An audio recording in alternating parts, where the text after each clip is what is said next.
सतगुरुदेव की जय। सर्वसंग से प्रार्थना है, सत्संग प्रारंभ हो रहा है। कृपया सत्संग स्थल पर शांतिपूर्वक विराजमान होकर के श्रद्धा से सत्संग सुने। परमेश्वर की प्यारी आत्माओं से पुनर्निवेदन है, सत्संग प्रारंभ हो रहा है। कृपया सत्संग स्थल पर शांतिपूर्वक विराजमान होकर के श्रद्धा से सत्संग सुने। सत सोही।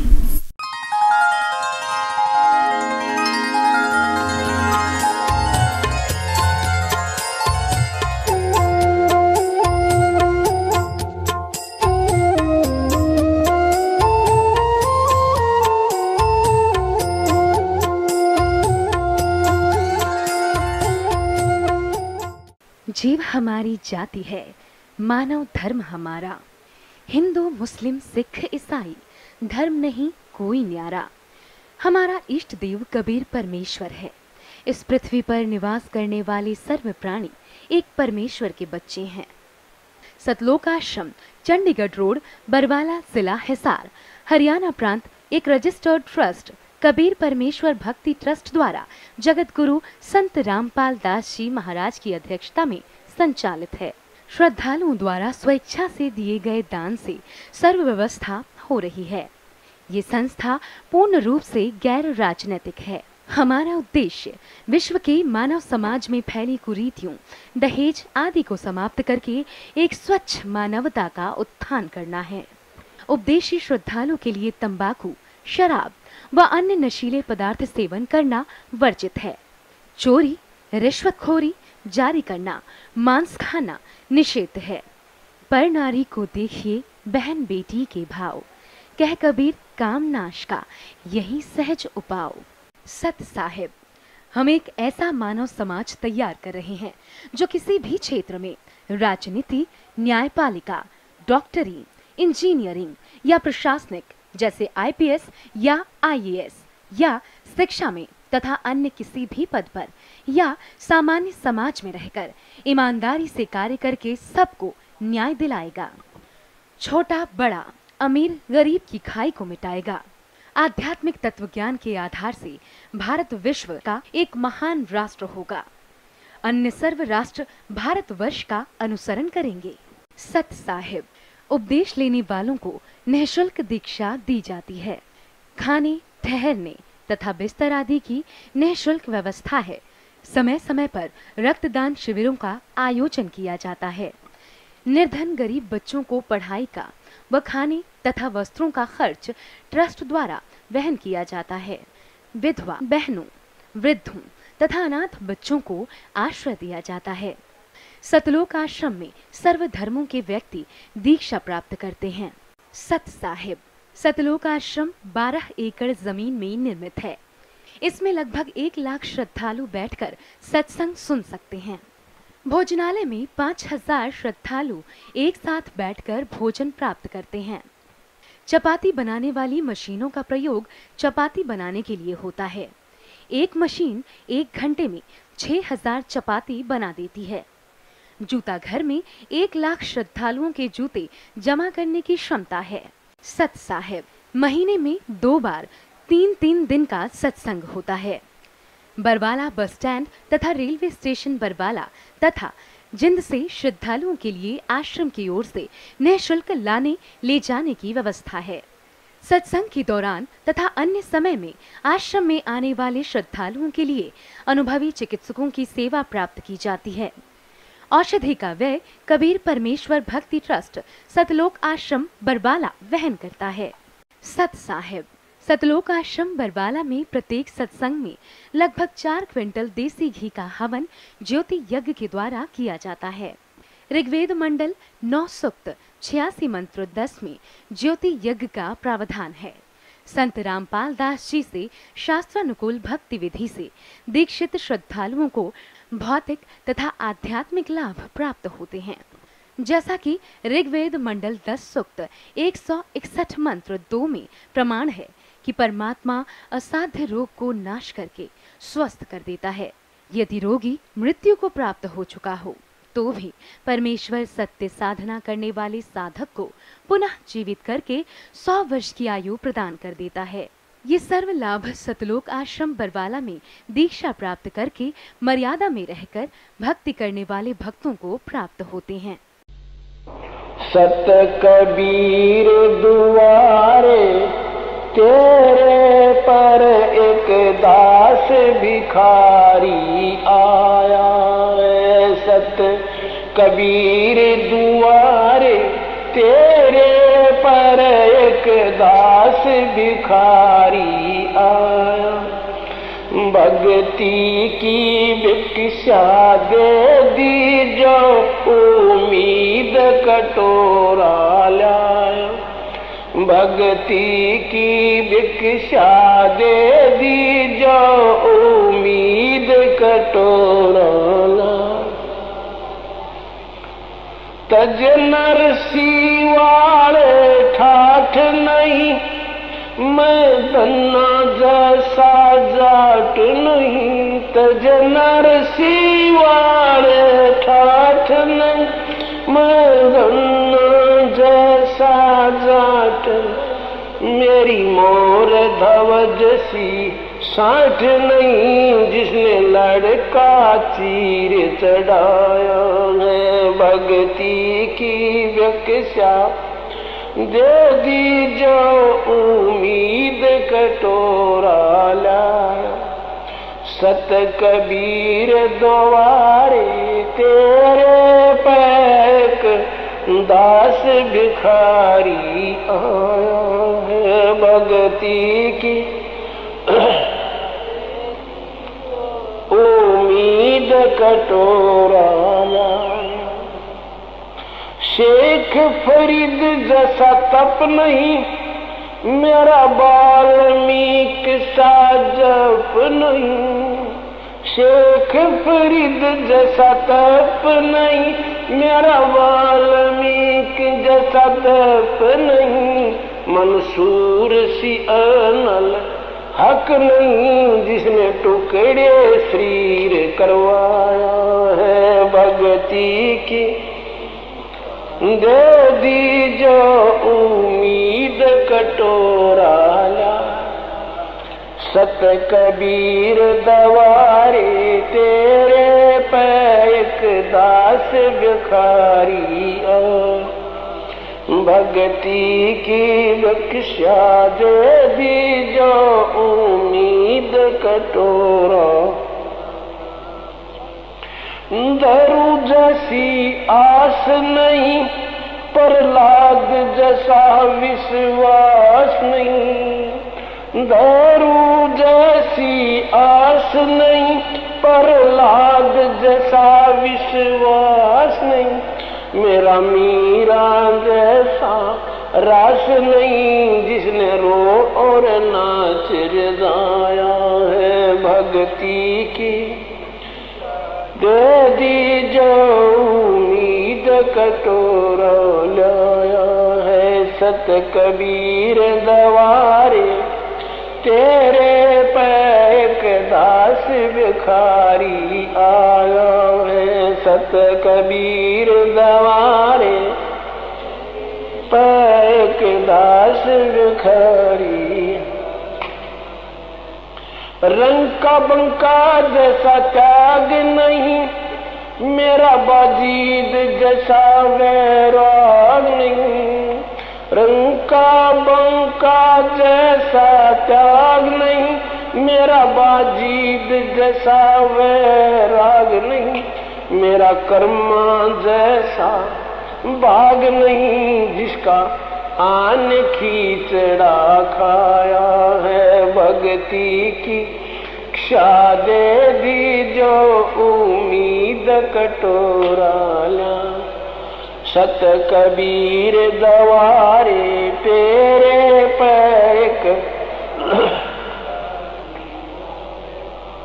विदुर विदुरानी जैसा सम्मान नहीं, मैं सम्मन जैसा यजमान नहीं। विदुर विदुरानी जैसा सम्मान नहीं, मैं सम्मन जैसा यजमान नहीं। और सेव जो कुर्बान नहीं, जिसने शीश तो लेके लाया है, भक्ति की भिक्षा दे दी जो उम्मीद कटोरा। सत कबीर दवारे तेरे पैक,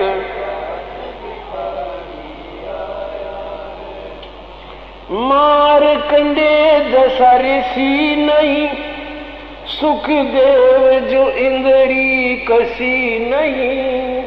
मारकंडे जैसा ऋषि नहीं, सुखदेव जो इंद्री कसी नहीं। ये माया भी मन में बसी नहीं, जब से ज्ञान तेरा समाया है। भक्ति की दे दी जो उम्मीद कटोरा। सत कबीर दुआरे तेरे पैक दास भिखारी आया। भक्ति की भिक्षा दे दी जो उम्मीद कटोरा। धर्मदास जैसा भक्ति सेठ नहीं, जीवन दत्ता जैसी और सेठ नहीं। धर्मदास सा भक्ति सेठ नहीं, जीवन दत्ता जैसी और सेठ नहीं। मेरा पिपा जैसा डेठ नहीं, जिसने दरिया बीच बुलाया है। भक्ति की भिक्षा उम्मीद कटोरा लाया है। सत कबीर दवारे तेरे एक दास भिखारी आया है। दिया द्रौपदी जैसा लीर नहीं, कोई बण्या भजन में सिर नहीं। दिया द्रौपदी जैसा लीर नहीं, कोई बण्या भजन में सिर नहीं। मेरा बिलनी जैसी धीर नहीं, जिसने बन के बीच घुमाया है।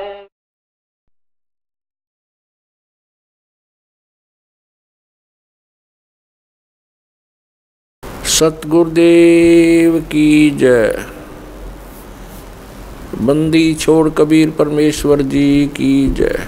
बंदी छोड़ गरीबदास जी महाराज जी की जय। स्वामी रामदेवानंद जी गुरु महाराज जी की जय।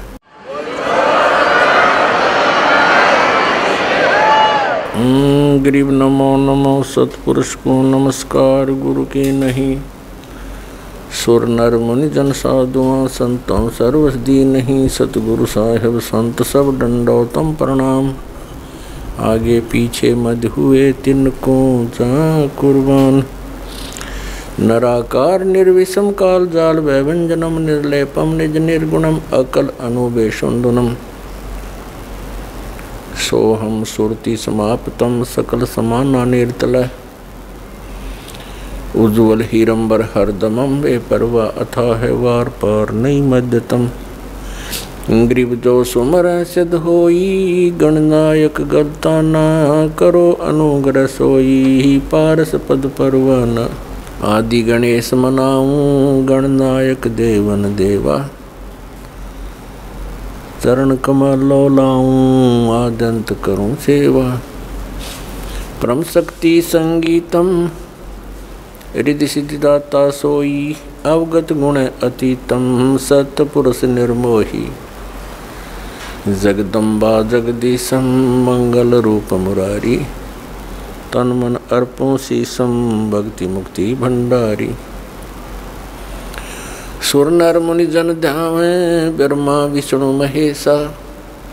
शेष शेष मुख गावे पूज्य आदि गणेशा। इंद्र कुबेर सरीखा वरुण धर्म राय ध्यावे। समर्थ जीवन जी का मन इच्छा फल पावे। 33 कोटि अदारा ध्यावे 88। उत्तर बहुजल पारा कट है यम की फांसी। 33 कोटि अदारा ध्यावे 88। उतरे बहुजल पारा, कट है यम की फांसी। सत साहिब कर जोरूं विनती करूं, धरूं चरण पर शीश। गुरु जी राम देवानंद जी महाराज ने दियो नाम बख्शीश। कोटि कोटि सिजदा करूं, कोटि कोटि प्रणाम। चरण कमल में राखियो मैं बांधी जाम गुलाम। कुत्ता हूँ गुरुदेव का, रामपाल दास का नाम। गले प्रेम की जेवड़ी, जाखें चो वहाँ जाऊँ। तो करो तो बावड़ो, दूर दूर करो तो जाऊँ। जो राखो तो ही रहूँ, जो देवो सुख। परम पिता परमात्मा पूर्ण ब्रह्म सारी सृष्टि के रचनहार कुल मालिक कबीर देव कबीर साहब अल्लाहु अकबर जी की असीम कृपा से आप पुण्यात्माएं सत्संग सुनने के लिए उपस्थित हुए। सत्संग का उद्देश्य होता है कि इस भूले हुए प्राणी को परमात्मा की याद ताज़ा की जाए। सत्संग के अंदर ज्ञान कराया जाता है कि मनुष्य जीवन किस लिए प्राप्त हुआ, मानव जीवन का मूल उद्देश्य क्या है। तो उसमें याद दिलाया जाता है कि महापुरुषों की वाणी प्रमाण के अंदर ली जाती हैं और वो अमर वाणी जो परमात्मा स्वयं आकर के यथार्थ ज्ञान हमें सुनाते हैं, जिसको गीता जी अध्याय नंबर 4 के श्लोक 32 में सच्चिदानंद घन ब्रह्म की वाणी कहा है, कबीर वाणी कहा है। वो अमर वाणी परमात्मा स्वयं सुनाते हैं अपने मुख कमल से। तो इन महापुरुषों की और परमात्मा की उन अमर वाणियों को आधार बनाकर सत्संग सुनाया जाता है और उसके अंदर सत्संग के अंदर सभी सद्ग्रंथ भी आधार बनाए जाते हैं और उनके आधार से जो ज्ञान सुनाया जाता है वो सत्संग है। इसके अतिरिक्त अन्य कोई वचन सुनाते हैं, प्रवचन सुनाते हैं, सत्संग करते हैं और वो हमारे पवित्र सद्ग्रंथों से या उन महापुरुषों की अमर वाणी से या परमेश्वर कबीर जी की अमर वाणी से मेल नहीं खाते हैं, तो वो सत्संग नहीं है, क्योंकि उनके अंदर सत्य नहीं है, सत्य का अभाव है। सबसे पहले सत्संग के अंदर ये जानकारी दी जाती है, मानुष जन्म पायक नहीं रटे हरि नाम, जैसे कुआं जल बिना बनवाया क्या काम। मानुष जन्म दुर्लभ है, मिले न बारंबार, जैसे तरवर से पत्ता टूट गिरे वो बहुर न लगता डर। परमात्मा पूर्ण ब्रह्म सत्य पुरुष कबीर देव जी कबीर साहब जो काशी शहर के अंदर एक जुलाहे की भूमिका करके और परमात्मा जो गुण रखता है उसका प्रमाण दे करके अपनी अमृत वाणी को उच्चारण करके यथार्थ ज्ञान देकर वो सहश्री आए थे, सहश्री चले गए। वो पूर्ण परमात्मा है और परमात्मा के ज्ञान को परमात्मा ही बता सकते हैं। जीव तो अटकल लगाते हैं। कुछ श्रद्धालु कहते हैं संत को चाहिए कि वो अपना अनुभव बतावे, किन्हीं सदग्रंथों या पोथियों का सहारा ना ले। ऐसे विचार रखने वाले व्यक्तियों का ये भी मानना होता है कि सभी जितने भी ग्रंथ हैं ये मानव की रचनाएं हैं, उनका अपना अनुभव है। तो पुण्यात्माओं, ये सब अज्ञान आधार से ही प्राणी बोल सकता है, और इस अज्ञान को हटाने के लिए सत्संग की आवश्यकता पड़ती है। जैसे देश का संविधान होता है, वो भी एक पुस्तक है और वो भी एक मानव ने लिखी है। आपकी बात बड़ी करके चले, और कोई अन्य मानव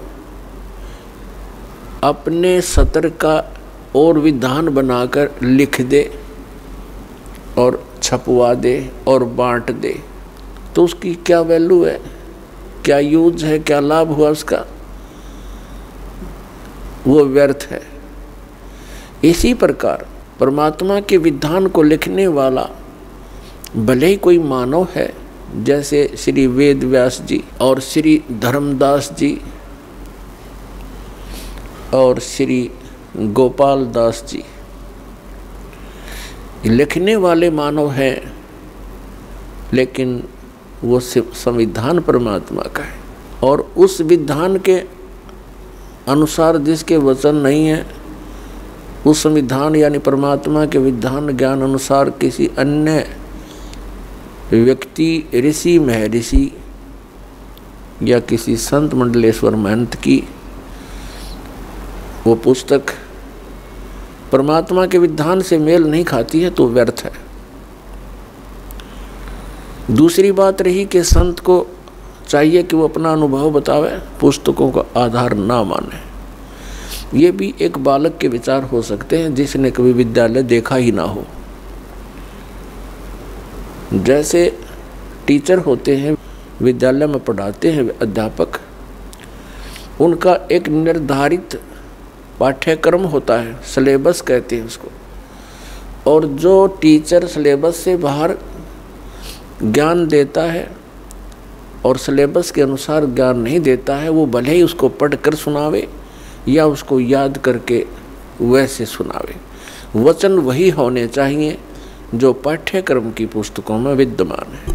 तो वो टीचर ठीक है, हितैषी है, और जो उन पाठ्यक्रम की पुस्तकों से हटकर अपनी कोई अन्य बकवाद सुनाता है, तो वो टीचर ठीक नहीं। अब जैसे परमात्मा की जानकारी परमात्मा ने आकर बता दी, और उन्होंने ये भी ज्ञान दे दिया कि तुम ऐसे ऐसे करो जिस कारण से तुम वहाँ उस स्थान को प्राप्त कर लोगे जहाँ जाने के बाद फिर लौटकर संसार में कभी नहीं आना पड़ता। उसको पूर्ण मोक्ष कहते हैं। अब परमात्मा के दर्शन मात्र से, कोई कहते हैं कि भगवान के दर्शन हो जाए तो कल्याण हो जाता है। परमात्मा के दर्शन बहुत अच्छी बात है, बड़े पुण्यकर्मी प्राणी को ही हो सकते हैं, लेकिन परमात्मा के दर्शन से कल्याण मोक्ष नहीं होगा। परमात्मा ने आकर के जो ज्ञान दिया है उसके अनुसार भक्ति साधना, नाम की कमाई, यज्ञ हवन, जो भी जानकारी दी है उनके करने से मोक्ष होगा। उदाहरण के लिए जैसे पवित्र हिंदू धर्म के अंदर हम मानते रहे और मानते हैं जब तक ये ज्ञान नहीं होता कि भगवान शिव जी और उनकी धर्मपत्नी पार्वती जी इकट्ठे ही रहते थे एक ही परिवार में, और सबसे ज़्यादा दर्शन पार्वती ही किया करती थी, लेकिन कल्याण नहीं हुआ। कल्याण हुआ उसका जब उनको भगवान शिव ने वो मंत्र दिया और पार्वती जी ने जाप किया, तब उनका उतना कल्याण हुआ जितना भगवान शंकर जी के द्वारा दिए गए मंत्र से होना है। लेकिन वो कंप्लीट मोक्ष नहीं है, फिर भी जो विषय है उसी से चलते हैं। कहने का भाव ये है कि भगवान के दर्शन पुण्यकर्मी प्राणी को ही होते हैं, लेकिन संत जो बताते हैं, परमात्मा जो ज्ञान देकर जाते हैं, उसके अनुसार साधना करने से ही मोक्ष होगा। नाम की कमाई करनी पड़ेगी। कुछ एक ऐसे सिरफरे संत हैं, वो ये कहते हैं नाम की कमाई कुछ काम नहीं करे, नाम का जाप करने की कोई आवश्यकता नहीं, सतगुरु पार कर देगा। वो टीचर नहीं, वो दुश्मन है विद्यार्थियों का, जो विद्यार्थियों को ये कहता है कि तुमने पढ़ने की आवश्यकता नहीं, टीचर पास कर देगा। और ये अपने आप में संत भी कहते हैं, और श्रद्धालु इनके पास भी इकट्ठे होकर के संत मान करके इनके गुणगान करते हैं, इनके विचार सुनते हैं, फॉलोअर बन जाते हैं। इसका कारण क्या है कि हमें बिल्कुल ज्ञान नहीं अध्यात्म का, और जब तक हमें अध्यात्म ज्ञान नहीं होगा, ये संत हमारा ऐसे ही अंडोला बनाए रखेंगे। किसी ने 4 अटपट बातें अलग से कर दी, हमने ऐसा लगेगा कि ये पूर्ण संत है। तो दास का उद्देश्य है कि आप जी को अध्यात्म ज्ञान से इतना परिचित करवा दूं कि आप किसी से भ्रमित ना हो सकें। नाम दे देना ये तो आसान सी बात है, उसका आपने सिमरण करना है, बहुत अच्छी बात है। लेकिन बने बनाए काम ने बिगाड़ दे कोई सिर्फ राग है कि वो संत पूर्ण है, वो ऐसा बताता है, वो ऐसा करता है। तो आप जी उनको इस ज्ञान के आधार से अपने सतर से ही रिजेक्ट कर दो कि नहीं, आप भ्रमित हैं, आप जी को ज्ञान नहीं। तो पुण्यात्माओं, अपना अनुभव बताना अच्छी बात है, लेकिन वो अनुभव उन सदग्रंथों से मेल खाता हो। जैसे एक थ्योरी होती है, जैसे बच्चे प्रैक्टिकल करते हैं लैब में, तो प्रैक्टिकल करने से पहले उनको एक लिखित विधान, उसकी प्रक्रिया दी जाती है। फिर बच्चे उनको पढ़ते हैं कि कौन सी कैसे कैसे करना है, उसको पढ़कर फिर वो प्रैक्टिकल करते हैं। तो ये ज्ञान जो है ये एक थ्योरी है, यानी ये लिखित जानकारी है जो प्रैक्टिकल हम करने जा रहे हैं। जिनकी थ्योरी ही गलत है तो प्रैक्टिकल भी ऑटोमेटिकली गलत होगा। तो हमारे जो सदग्रंथ हैं ये हमारी थ्योरी है, और परमात्मा के जो साधन उसमें वर्णित है वो करना हमारा प्रैक्टिकल है। फिर उनके करने से जो उपलब्धि होगी वो भी सदग्रंथों में लिखा हुआ है। फिर वो बताने की आवश्यकता कैसे पड़ेगी, अपना अनुभव बताओ। तो इस प्रकार ये भ्रमित व्यक्ति कदम कदम पर बैठे हैं, भ्रमित करने वाले। श्रद्धालुओं की कमी नहीं, श्रद्धालु को तो परमात्मा की एक विशेष कसक होती है, और वे परमात्मा के लिए भटक रहे हैं। आत्मा जब से मालिक से बिछुड़ी है, इसको उसी समय से उसकी आवश्यकता महसूस हो गई थी। जिस भक्त आत्मा ने सृष्टि रचना सुन रखी है, तो उनको ज्ञान है कि पहले तो हम अपनी स्वेच्छा से इस काल भगवान के साथ लग गए और भगवान से विमुख हो गए। और जिसमें ये प्रकृति दुर्गा देवी जी इस काल भगवान के पास छोड़ी गई, उसी समय से इस काल ने हमारे साथ दुर्व्यवहार प्रारंभ कर दिया, और उसी दिन से और आज तक हमें सिवाय परेशानी के यहाँ कुछ नहीं मिला। तो उसी समय इसको महसूस हो गया था, इस दुर्गा को पुकार की थी, भगवान मुझे बचा ले। अपने पैर पे कुआड़ा मार के हम यहाँ आए हैं और पुकार करते हैं भगवान बचा ले।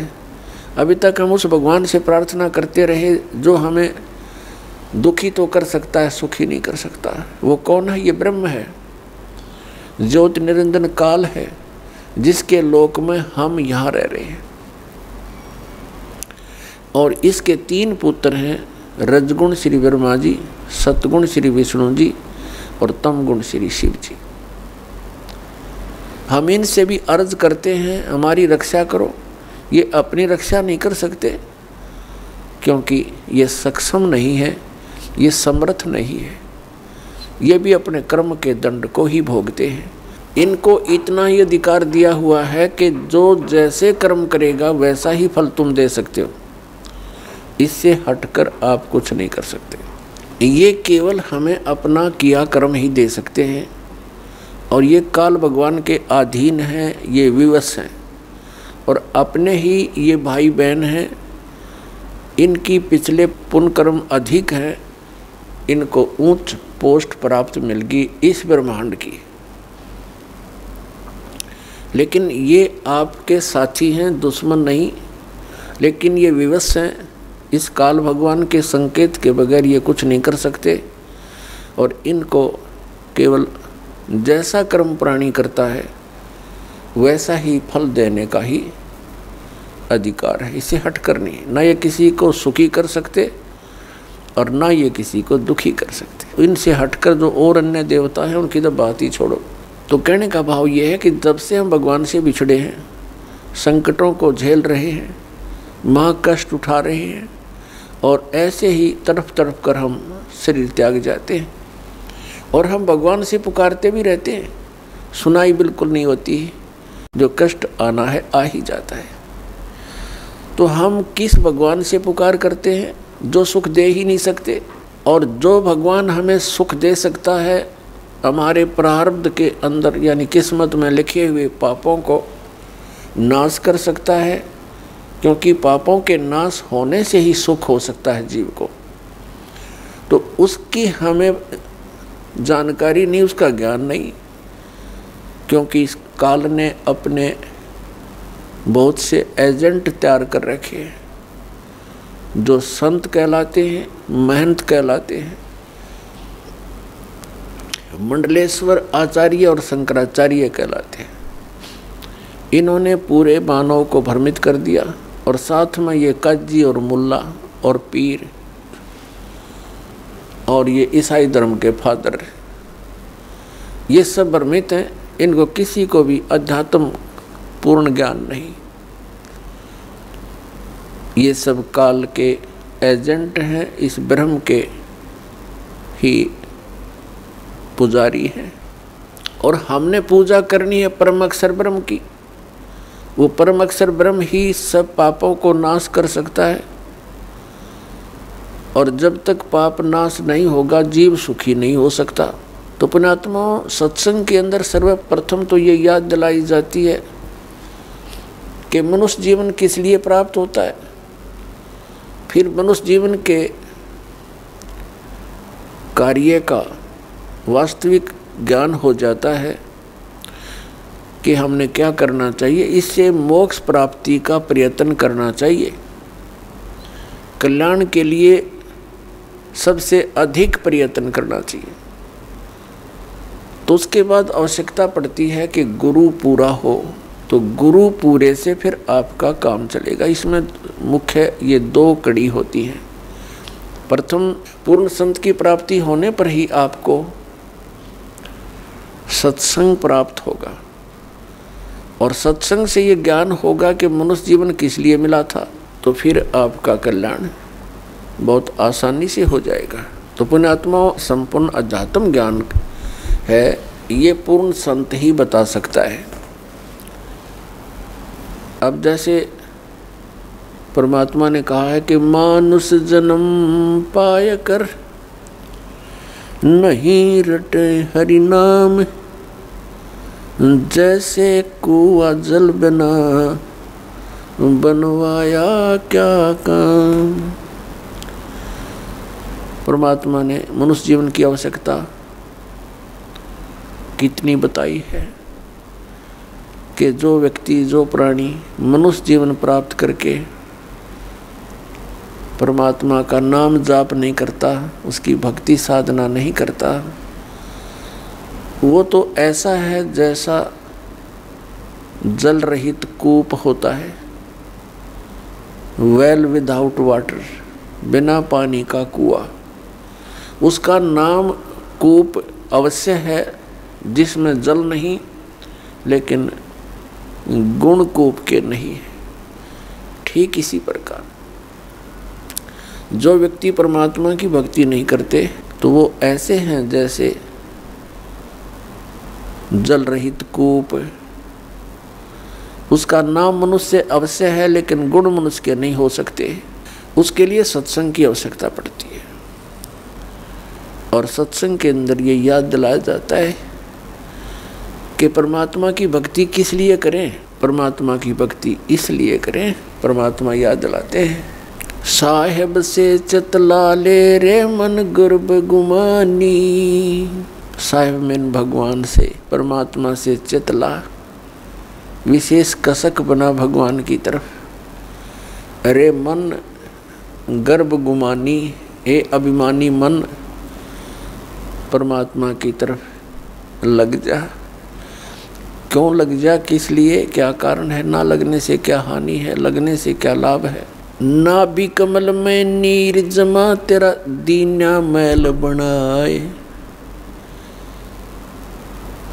नीचे जठरा अग्नि जल थी वहाँ तेरी करी सहाय। नीचे शीस चरण ऊपर को वो दिन याद कराए। दांत नहीं जब दूध दिया था अमी महारस खाए। बाहर आया भरम भुलाया बाजे तोर सनाए। तू ही तो छोड़ दे अब चला अधम किस राय। दाई आई घुटी प्याई माता गोद खिलाए। तू ही तो छोड़ दिया अब चला अधम किस राय। अब क्या बताते हैं परमात्मा कि जब तू माँ के गर्भ में था एक विशेष संकट को झेल रहा था। नीचे को सिर था, ऊपर को पैर तेरे, और जब आपत्ति आती है ये प्राणी परमात्मा को याद अवश्य करता है। माँ के गर्भ में इस प्राणी को पूरी चेतना होती है कि मैं किस कारण से इस जेल में फंसा हूँ। उस समय वो परमात्मा से अर्ज करता है, हे भगवान एक बार मेरा संकट निवारण कर दे, मुझे बाहर निकाल दो, फिर आजीवन आपकी भक्ति करूँगा, 2 रोटी के लिए धंधा भी करूँगा, मालिक तेरी भूल नहीं करूँगा। उस समय उसको अपने पिछले जन्म जन्मांतर की फिल्में देखने को मिलती हैं अपने ही अंतःकरण में, क्योंकि हमारे अंतःकरण के अंदर परमात्मा ने एक ऐसा सिस्टम कर रखा है कि जो भी काम हम करते हैं और जो भी अच्छी मंदी सोच हम अपने हृदय में बनाते हैं वो सब रिकॉर्ड हो जाती है। जब तक जीव मोक्ष प्राप्त नहीं करता तब तक उसके अंतःकरण में उसके सर्व कर्म अंदर फीड रहते हैं। और जब ये प्राणी संसार छोड़कर जाता है, धर्मराज के पास जाते ही उसकी वो किए हुए कर्मों की फिल्म ऑन हो जाती है। वहाँ इसको ये बताने की आवश्यकता नहीं पड़ती, तने ये गलत करा रही हो नाट जा, वहाँ नाटने की गुंजाइश नहीं रहती कि मैंने ऐसा नहीं किया। तो उस फिल्म को देखता हुआ वो प्राणी अपने पिछले मनुष्य जीवन व्यर्थ किए हुए इसको बहुत याद आते हैं और बहुत रोता है, मैं कितना जालिम था, मुझे संतों ने चेताया भी, भक्ति करने लगा भी, छोड़ दिया, फिर उन्हीं मस्तियों में लगा रहा। परमात्मा की भक्ति ना करने से आज तक मैं भटक रहा हूँ। तो उस समय परमात्मा याद दिलाते हैं कि जब तू माँ के पेट में था, जब तो तू करा था, हे भगवान तू ही है सब कुछ, और आप एक बार मुझे इस माँ की पेट की कैद से बाहर निकाल दें, आपको कभी नहीं भूलूंगा। तो यहाँ परमात्मा कहते हैं बाहर आया और भरम बुलाया, अब चला अधम किस राह, ए नालायक, अब कौन सा रास्ता अपना लिया तूने। क्या बताते हैं कि 12 वर्ष खेलते बीते लीना ब्याह करवा। पहले बचपन में ब्याह हो जाते थे, उस समय की वाणी है ये। 12 वर्ष खेलते बीते लीना ब्याह करवा, और तरुणी नारी से बना गरबारी, अब चला मूल गवा। परमात्मा ये नहीं कहते कि ब्याह ना करवाओ, कहने का भाव यो है कि इससे काम ना लगे रहो, इस मनुष्य जीवन के एक मुख्य कार्यों को और इसमें साथ जोड़ लो, और उसके बिना तो ये सारा काम व्यर्थ है, और उसके साथ हो जाने से सारी सफलता। जब व्यक्ति महादुखी हो जाता है, अपने सतर के सब प्रयत्न ये कर लेता है, चाहे राजा भी क्यों न हो, तो उसको भगवान की आवश्यकता महसूस होती है। राजा लोग भी परमात्मा के लिए साधु संतों के पास जाते हैं, आशीर्वाद प्राप्त करते हैं। तो परमात्मा हमें याद दिलाने आते हैं कि तुम भिखारी क्यों बनो। वो साधु क्या करते हैं, वो भी तो भगवान की भक्ति करते हैं, तुम भी करो। तुम स्वयं धनी बनो उस भक्ति का, याचक क्यों बनो तुम। तो वह हमारे समझ में नहीं आई, क्योंकि हम इस गाइड गणे कर रखे हैं। हमने सोच ये रखा है कि भक्ति तो वो लोग करते हैं जो गुफाओं में बैठे, भक्ति तो वही कर सकते हैं जो बिल्कुल घर त्याग कर जंगल में जा बैठे, वो फरी हैं। वह फरी नहीं है, वो तो आपसे भी दुखी है। तो परमात्मा हमें याद दिलाते हैं कि तरुणी नारी से गरबारी और चला मूल गवा। मूल का अर्थ है जो अपने मनुष्य जीवन के श्वास रूपी पूंजी, जो मूल धन तुझे प्राप्त हुआ था। ये मनुष्य जीवन के जितने श्वास हैं ये आपका धन है, ये मूल धन है। और इस मूल धन से हमने आगे व्यापार करना था, सौदा करना था, और इसको दुगना तिगना चौगुना करना था। परमात्मा कहते हैं कि 3 लोक और भवन चतुर्दश सब जग सौदे आही, और दुगने तिगने और किए चौगने और किन्हु मूल गवाही। 3 लोक और भवन चतुर्दश ये सभी अपने सौदे के लिए आए हुए हैं। जैसे कोई व्यक्ति विदेश चला गया या दूसरे शहर में चला गया 2, 4, 10 लाख रुपए लेकर व्यापार करने के उद्देश्य से कि उनकी 10 के 20 बनाऊं, अपने नेक नीति से कमाऊं, और वो उन पैसों से ही जाकर के होटल में मौज मस्ती कर रहा है, व्यापार कर नहीं रहा, बिजनेस कर नहीं रहा, तो वो उस मूल धन को खर्च रहा है, उसको बर्बाद कर रहा है, और एक दिन कंगाल होकर स्वदेश लौट आएगा और किसी के मजदूर लगेगा। और दूसरा व्यक्ति उन 10 लाख रुपयों से सौदा खरीदता है, बेचता है, दुगने तिगने कर रहा है, तो उसने उसका यथार्थ लाभ प्राप्त कर लिया। ठीक इसी प्रकार जो मनुष्य जीवन प्राप्त प्राणी इस पूंजी को खर्च रहे हैं, कोई मंत्री बन गया, कोई प्रधानमंत्री बन गया, कोई जज बन गया, कोई IAS IPS बन गया, कोई फैक्ट्री का मालिक बन गया, ये पिछला धन है आपका। कोई मनुष्य जीवन ही आपको मिला है तो बहुत पुण्यकर्मी प्राणी है, आप धनी हैं भगवान के धन से। जिसको मनुष्य जीवन प्राप्त है वो मूल धन पूरा लिए हुए है। बाकी ये ऊंच पोस्ट प्राप्त हो जाना, राजा बन जाना, ये उस भक्ति धन का एक एक्स्ट्रा आइटम है। ये केवल दान पुण्य का ही फल है इनका, और मूल पूंजी वो भक्ति वाली वो सबकी मनुष्य जीवन प्राप्त प्राणियों की एक जैसी है, जिनको मनुष्य जीवन मिल गया।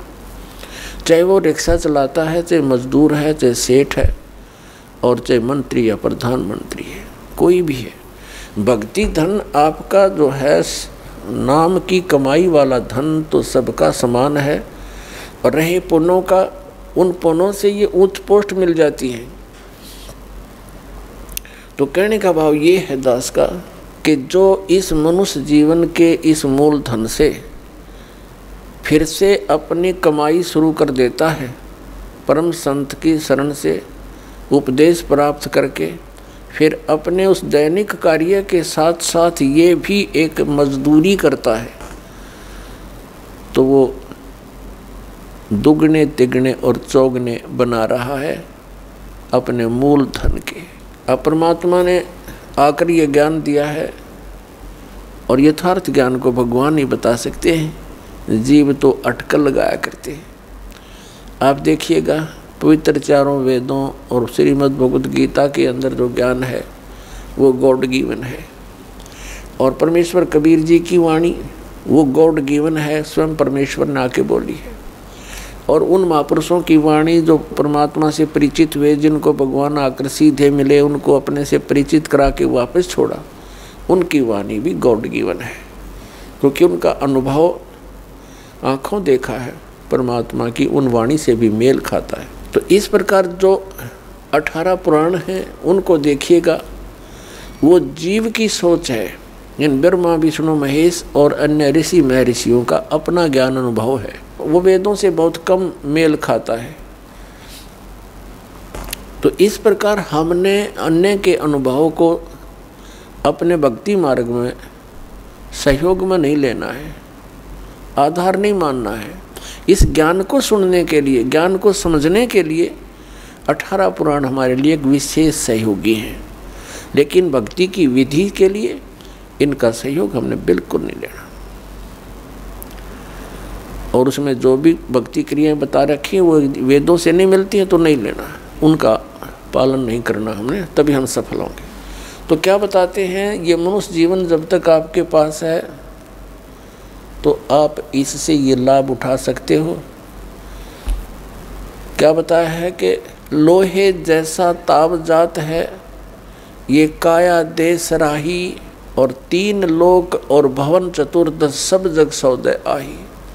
जैसे कारीगर लोहे को गर्म करता है, उसको इतना गर्म कर देता है बहुत अधिक, और फिर उसको निकाल कर तुरंत उस पर चोटें लगाता है। गरम गरम लोहे पर चोट लगा करके वो जो वस्तु बनाना चाहता है बना सकता है।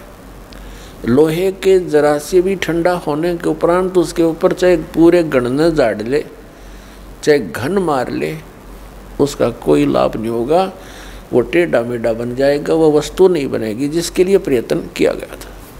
तो ये मनुष्य जीवन जिसका शांत हो जाएगा, जब तक मनुष्य जीवन है ये लोहा गर्म है, इस पर राम नाम की चोट मार के आप जो बनाना चाहते हो बना सकते हो। जब ये ठंडा हो जाएगा, मृत्यु हो जाएगी, फिर कुछ नहीं हो, चाहे 5-6 इसके श्राद्ध निकालते रहिए, वो तो ठंडा होने के बाद चोट मारनी है। और चाहे उसकी 13वीं करते रहिए, 13वीं 17वीं, वो तो लोहा ठंडा होने के बाद व्यर्थ प्रयत्न कर रहे हो। तो यहाँ क्या बताते हैं, 3 लोक और भवन चतुर्दश सब जग सौदे आही, दुगने तिगने किए चौगने किन्हू मूल गवाही। किसी ने तो दुगने तिगने चौगने कर लिए मनुष्य जीवन से सतभक्ति करके, और किन्होंने मूल का नाश कर लिया, मूल गंवा दिया, यानी मनुष्य जीवन को यही फूफर करके अन्य क्रियाओं में ही व्यर्थ कर गए, उन्होंने मूल धन का नाश कर दिया। अब भक्ति न करने से क्या हानि होगी। नर से तीतू पशुआ की जय, गद्दा बैल बनाई, ये 56 भोग कहाँ मन मूर्ख, कित कुरडी चरने जाई। पुण्यात्मा, हम मनुष्य जीवन प्राप्त करके उन सभी सुविधाओं को प्राप्त कर लेते हैं जो भगवान मनुष्य जीवन प्राप्त प्राणी को देता है। वो क्यों देता है? इसलिए देता है कि इन सुविधाओं को प्राप्त करके ये भक्ति कर लेगा, अपना कल्याण करा लेगा। जिनको मानव शरीर प्राप्त है वो उनकी ड्रेस अन्य प्राणियों से भिन्न है। ड्रेस मीन आपका ये शरीर, ये बॉडी, ये ड्रेस है, एक पोशाक है आपकी, ये स्टूडेंट की है। और जो स्टूडेंट, जो विद्यार्थी अपना उद्देश्य को पूरा ना करके, पढ़ाई ना करके सिनेमा देखता है, गेम देखता है, बाहर बकवाद करता है, तो फिर क्या होगा? वो अपना जीवन नाश कर रहा है, वो अपने उद्देश्य से भटक चुका है। और फिर क्या बनेगा? वो मजदूर लगेगा और कहीं मिट्टी ढोएगा, रिक्शा चलाएगा, पल्लेदारी करेगा। जिस उद्देश्य से वो विद्यालय में गया था उससे चूक गया, वो लाभ प्राप्त नहीं कर सका। ठीक इसी प्रकार आप जी जिनको भी मानव शरीर प्राप्त है, चाहे वो रिक्शा चालक है, चाहे कोई मजदूर है, चाहे कोई धनी व्यक्ति है, चाहे अधिकारी कर्मचारी है, या कोई मंत्री, प्रधानमंत्री, मुख्यमंत्री, राष्ट्रपति है, ये सब स्टूडेंट हैं। और जो ये भक्ति साधना नहीं कर रहे वो अपने उद्देश्य से भटक चुके हैं। माता पिता से प्राप्त उस धन का वो दुरुपयोग कर रहे हैं। हमारा माता पिता कौन है? कबीर भगवान।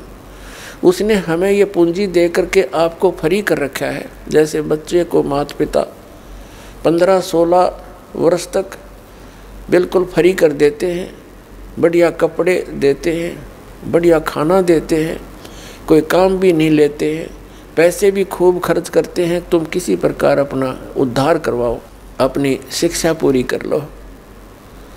तो पुण्यात्माओं, परमात्मा ने आपको वो धन देकर यहाँ एक विशेष ड्रेस पर रखी है। इसमें विशेष सुविधाएं हैं जिससे आप भक्ति कर सकते हो। बच्चे को इसलिए सुविधा दी जाती है, विद्यार्थी को, कि इन सुविधाओं को प्राप्त करके ही वो पढ़ाई कर सकता है, तभी सफल हो सकता है। तो आप जी को परमात्मा ने ऐसी सुविधाएं दी हैं खाने के लिए, सुंदर अन्न, फल, आहार, काजू किस्म, सेब, संतरे, दूध, दही और सद्बुद्धि दे रखी। मकान झोपड़ी घालो, प्राकृतिक आपदाओं से बचने के लिए भूख लगे जब भोजन खा लो, प्यास लगे जब जल पी लो, सब उपलब्ध है। उसके साधन बता दिए, जल ऐसे मिलता है। और फिर करना क्या था? बस बच्चे पैदा करो, इनको ब्याहो, इनको बस पाल पोस दो, फिर मर जाओ। क्या यही काम था इसका? ये तो पशु पक्षी भी कर रहे हैं। इसके साथ साथ एक अनिवार्य कार्य था जिसका हमें पता चलकर भी हम इस पर नहीं चल सके, क्योंकि संत साधु जन जितने हैं वो बताते हैं, समझाते भी हैं, लेकिन उनके वचन में शक्ति नहीं, उनके पास वो पावर नहीं, उनके पास वो भक्ति मंत्र नहीं जिसे प्राप्त करके प्राणी फिर आगे इस मार्ग को आगे चल सके। जिस कारण से अब मानो नास्तिकता की ओर बढ़ रहा है। तो मनुष्य जीवन आपको प्राप्त हुआ, इसकी उपलब्धि ना करने से, भक्ति ना करने से फिर क्या होगा? नर से तीतू पशुआ की जय गद्दा बैल बनाई, ये 56 भोग कहाँ मन बोरे, कहीं कुरड़ी चरने जाई। पुण्यात्मा, जब तक हम सत्संग नहीं सुनते तब तक हमारे ऊपर इस काल के माया रूपी भांग का घना नशा होता है। कबीर साहब कहते हैं, कबीर ये माया अटपटी सब गट आण अड़ी, और किस किस ने समझाऊं या कुएं भांग पड़ी। जिस संसार में हम रह रहे हैं यहाँ प्रत्येक व्यक्ति के एक ही विचार हैं और एक जैसे ही उसकी गाइडलाइन होती है। अपने बच्चे को शिक्षा के लिए भेजते हैं तो भी उद्देश्य यही बताते हैं कि तेरा रोजगार ठीक हो जाएगा। यानी जो भी ट्रेनिंग हमें मिलती है, रोजी रोटी और कपड़ा और कोठी, इनके बनाने की ही मिलती है। तो उस समाज में रह कर के आप अपना उद्देश्य भूल चुके हो। सत्संग में आने से कुछ समय आपको भगवान देता है, निश्चिंत होकर सत्संग सुनते हो और बहन भाइयों से मिलते हो, उनसे भी आपको फिर धीरे धीरे ये ज्ञान सुनने को मिलता है, तो आपकी रुचि बन जाती है। तो परमात्मा क्या बताते हैं कि आप मनुष्य जीवन प्राप्त हो, आपको कितनी सुविधा प्राप्त है। जब भूख लगती है खाना खा लेते हो, प्यास लगती है पानी पी लेते हो, गर्मी सर्दी से बचने के लिए मकान बना लिए, ये वैसे मकानों की आवश्यकता हमने इतनी चाहिए थी कि आवश्यकता से अधिक ना बनाए इनको। ये हमारा भक्ति बाधक है। जो भक्ति करना चाहते हैं, मोक्ष कराना चाहते हैं, तो उनको इन सब नियमों को फॉलो करना पड़ेगा जो बताए जाते हैं, क्योंकि वो भक्ति में बाधक है। और जो भक्ति बाधक है आप उनको भी साथ लेकर चल रहे हो, तो आप ऐसा कर रहे हो जैसे किसी पशु के गल में लठ बांध दिया करते सा मोटा रस्से में गाल के। अब वो चल नहीं सकता उस स्पीड से जैसे उन्हें चलना चाहिए, चला गट्टियाँ पर लग गए। तो आप जी इन मर्यादाओं को पालन ना करके और भक्ति रूपी मार्ग पर चलने की चेष्टा करोगे, आप नहीं सफल हो सकते। तो इसलिए हमने ज्ञान के आधार से इन बुराइयों को, इन कुरीतियों को और सांसारिक परंपराओं को भी त्यागना पड़ेगा, तब हम इसमें सफल होंगे। फिर अपनी बड़ी स्पीड से चलेंगे। जैसे मकान बना लिया, ठीक है, आजकल परमात्मा ने दया कर रखी है, बढ़िया सुविधा आपको प्राप्त है, मकान बना लो, जैसा आवश्यक हो उतना ही, केवल उसी के लिए कि बढ़िया कोठी बनाऊं, लोगों का प्रशंसक बन जाऊं, ये हमारी अपनी सोच होती है, अध्यात्म मार्ग नहीं है। तो मकान बनाओ जितना आवश्यक हो और जितनी आपकी जेब अलाउड करती हो, आवश्यकता से अधिक खर्च मत करो। हमारे पूर्वज आपने देखे होंगे, हमने तो खूब याद है, झोंपड़ियों में टाइम पास करके कई पीढ़ी, उनका तो इतना काम है, एक चारपाई डालनी आपने, चाहे 10 कमरों का मकान है आपका, एक कमरे में एक कोने में 3 बाई 7 फुट की जगह चाहिए आपने। घुटने तो घुड़िया तो मोकली है। कबीर साहब तक कहते हैं घर तो 3.5 हाथ और गढ़ा तो 4.25 है। कहे कबीर अधिका बना, अधिका कहे उसको नहीं विचार। ये मनुष्य की जो शरीर है 3.5 हाथ का होता है। परमात्मा कहते हैं आपने घर 3.5 हाथ की आवश्यकता है, घना बनाओ तो 4.25, अरे इसे फालतू बनावा है तो मूर्खता है तेरी। फिर भी परमात्मा का कहने का तात्पर्य है कि आवश्यकता से अधिक कोई भी वस्तु आप संग्रह करते हो, आपकी भक्ति का बाधक बनेगा, क्योंकि समय वेस्ट व्यर्थ जाएगा। कोठी बना ली, 10 लाख 2 लाख अपने पास से लगा लिए, 3 लाख कर्जा कर लिया। अब जब तो कर्जा ले लिया, ऋण ले लिया, पता नहीं चला, 1 महीने के बाद मांगने वाला आने लग जाएंगे, चैन गई, रात न नींद आवे नहीं, और भक्ति का भी नाश। वह को ठीक है काम आई आपके। तो इस प्रकार हमने भक्ति मार्ग में जो बाधाएं हैं उनको त्यागना पड़ेगा। अब क्या बताते हैं, परमात्मा ने हमें कितनी सद्बुद्धि दे रखी है, और ये भक्ति ना करने से इन कोठी बंगले बनाने में और धन बढ़ाने में अपना जीवन व्यर्थ कर जाएंगे, तो फिर क्या होगा। नर से तीतु पशुआ की जय गद्दा बैल बनाई, अरे ये सुंदर भोजन का मन बोरे कि तो कुर्डी चरने जाई। ओए होए, अपने आत्मा इतना कुछ सुन के भी हमारे यह बात अंदर जगह बनाती नहीं, क्योंकि हमें ये सब सुविधाएं उपलब्ध है और हर समय है, और ये तो आपके अंतिम सांस तक आपको रहेंगी जब तक मनुष्य जीवन में हो। क्योंकि माता पिता बच्चों को जब तक वो कॉलेज स्कूल नहीं छोड़ता वो सुविधा देता ही रहता है, और जो बच्चा उसका सदुपयोग ना करके आता है तो फिर वो बहुत दुख उठाता है। तो इस प्रकार इस सत्साधना भक्ति करने से मोक्ष होना था, जहाँ जाने के बाद फिर लौटकर कभी संसार में नहीं आते, वहाँ हमें बहुत सुख होना था। जैसे बच्चा विद्यालय में पढ़ता है, कॉलेज में पढ़ता है, महाविद्यालय में, उसको वहाँ कुछ नहीं मिलना, वहाँ से उसको विद्या प्राप्त हुई, उस विद्या के आधार से उसको अन्य फील्ड में वहाँ जा कर के वो सुविधाएं मिलनी है। ठीक इसी प्रकार हमें इस पृथ्वी पर जो हम चाह रहे हैं, हमें यहाँ नहीं लेनी चाहिए इसकी सुविधाएं। ये तो कॉलेज में मौज मार रहे हैं हम। ये सोच लो, पृथ्वी की कोई भी वस्तु हम डिमांड कर रहे हैं या इसी में लगे रहे हैं, भक्ति की नहीं, तो हम कॉलेज में मौज मार रहे हैं, वो बहुत हानिकारक होगी। इसका लाभ हमें सतलोक में मिलेगा। सतलोक के बारे में आज तक जो जानकारी हमें प्राप्त हुई है, हमें मीन आप जी को इस दास के वचनों से पहले, तो वो कैसी जानकारी प्राप्त हुई है? सतलोक का एक विशेष कॉन्ट्रैक्ट ले रखा है किसने? राधा स्वामी पंथ वालों ने। और धन दंड सतगुरु सच्चा सौदा सिरसा और जगमाल वाली वालों ने। और इनको सतलोक का कख भी पता नहीं, ना भक्ति मार्ग ठीक इनका, ना सतलोक की सतपुरुष की जानकारी। तो बताइए कहाँ ले जाएंगे प्राणी को? और फिर ये कबीर पंथी, ये भी सतपुरुष और सतलोक के गुण गाते हैं और सतनाम की महिमा मुख्य वर्णन करते हैं। इस दास ने इन सभी पंथों के ग्रंथों को बहुत गहराई से जाना, समझा, पढ़ा और फिर परमात्मा से प्राप्त उस यथार्थ ज्ञान से तुलना की।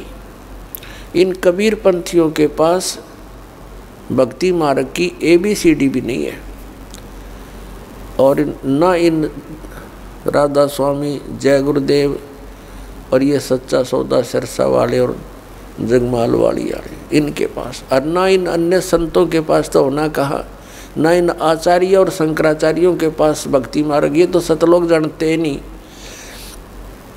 इनका तो सब्जेक्ट नहीं। ये तो श्री राम, श्री कृष्ण, श्री विष्णु और श्री शंकर भगवान की पूजा तक सीमित किए हुए हैं, आचार्य और शंकराचार्य।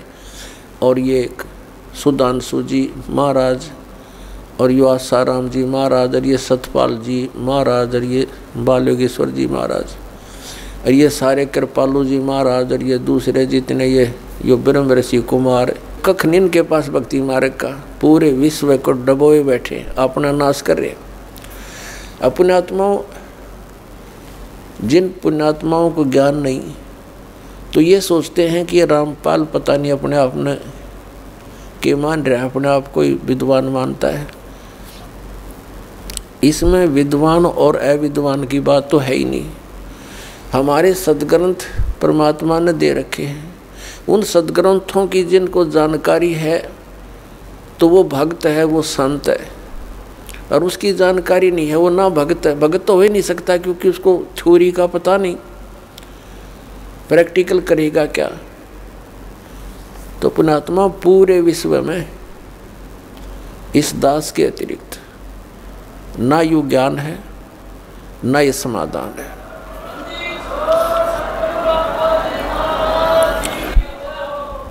ये वचन प्रथम बार कोई सुनता है तो उसको खटकते हैं, लेकिन समय आने पर ये अच्छे भी लगेंगे, मीठे लगेंगे। एक बार परमेश्वर कबीर जी ने गोरखनाथ जी से वार्ता करते समय कहा था कि गोरखनाथ मैं सबन का गुरुआ। परमात्मा ने कहा था मैं सबका गुरु हूँ, उस्ताद इस अध्यात्म मार्ग में। तो गोरखनाथ जी कहने लगे तुम मेरा वचन मोह लाग गए कड़ुआ, कि आपकी बात मुझे अच्छी नहीं लगती, आप कहते हो मैं सबका गुरु हूँ। तो परमात्मा ने कहा कि कड़ुआ लगे सो मीठा होई, हमारी बात पतीजे जोई। पतीजे माने विश्वास करें। परमात्मा ने कहा था ये जो कड़ुआ लगे सो मीठा होई। आज आपके या गले नहीं उतरी ये बात कि मैं सबका गुरु हूँ, मैं सदगुरु हूँ, वो अलग बात है, लेकिन कड़ुआ लगे सो मीठा होई, हमारी बात पतीजे जोई। विश्वास करो, मैं जो बता रहा हूँ इस पर करके देखो, अध्ययन करो, सदग्रंथों को चेक करो, फिर ये बात आपको सच्ची महसूस होगी जो दास ने अभी कहा था। तो प्रसंग जो चल रहा है वहीं आते हैं। ये जितने भी हैं, विशेषकर राधा स्वामी पंथ, जय गुरुदेव पंथ, ये सच्चा सौदा सिरसा वाले और जगमाल वाली वाले और ये ठाकुर जी वाले, एक दनौद भिवानी वाले, ये सारे नरे बबुल के बीज उग गए, पेड़ उग गए। अपने आत्माओं ये बताते हैं कि सतलोक में परमात्मा निराकार है, और इन्हें ना सतलोक का पता। सतलोक क्या है? कहते वही सतलोक, वही सतनाम, वही सारनाम, वही सार शब्द और वही सतपुरुष।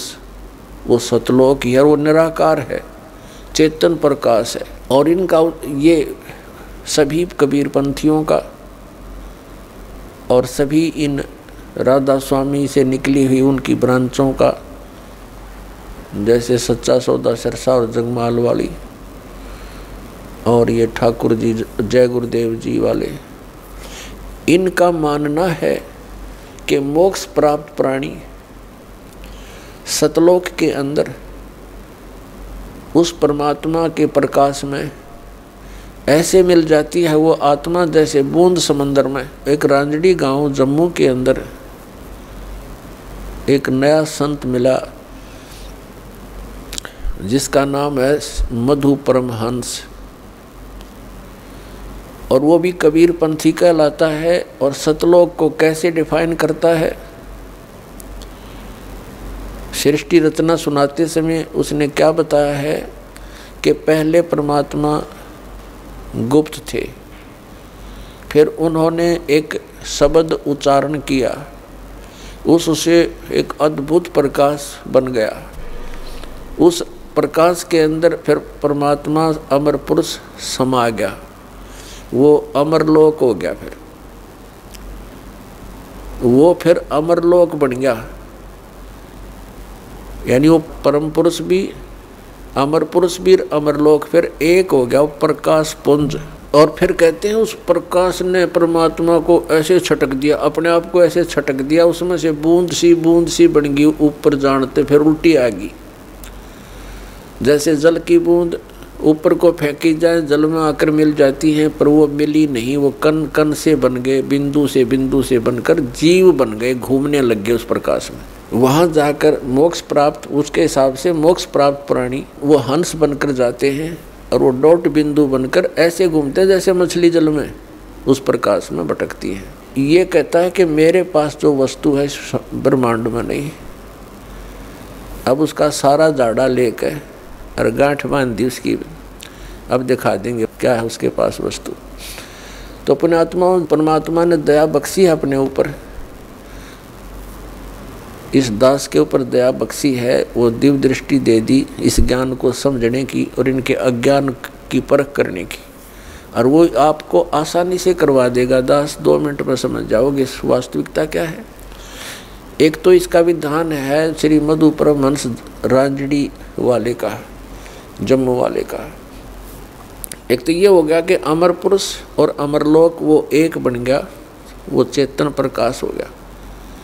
और फिर ने कहा सार नाम भी, आदि नाम भी, और सार शब्द भी, विधेय शब्द भी, वो अमर पुरुष ही है। अमर पुरुष वो बने गया अमरलोक, यानी वो सारा कुछ हो चेतन प्रकाश को, ये अमरलोक भी, सार शब्द भी, सार नाम भी, विधेय नाम भी, आदि नाम वही, सतनाम भी वही, अमरलोक भी वही, सतपुरुष भी, अमर पुरुष भी वही, और सार नाम भी वही।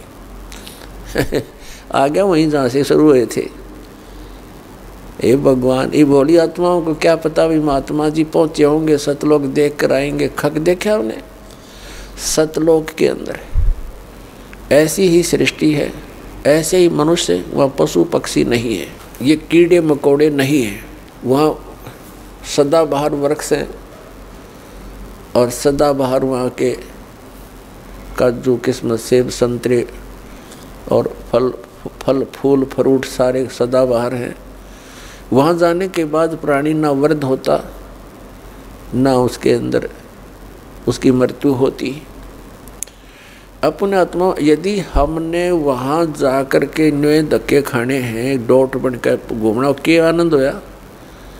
वो खाक आनंद है।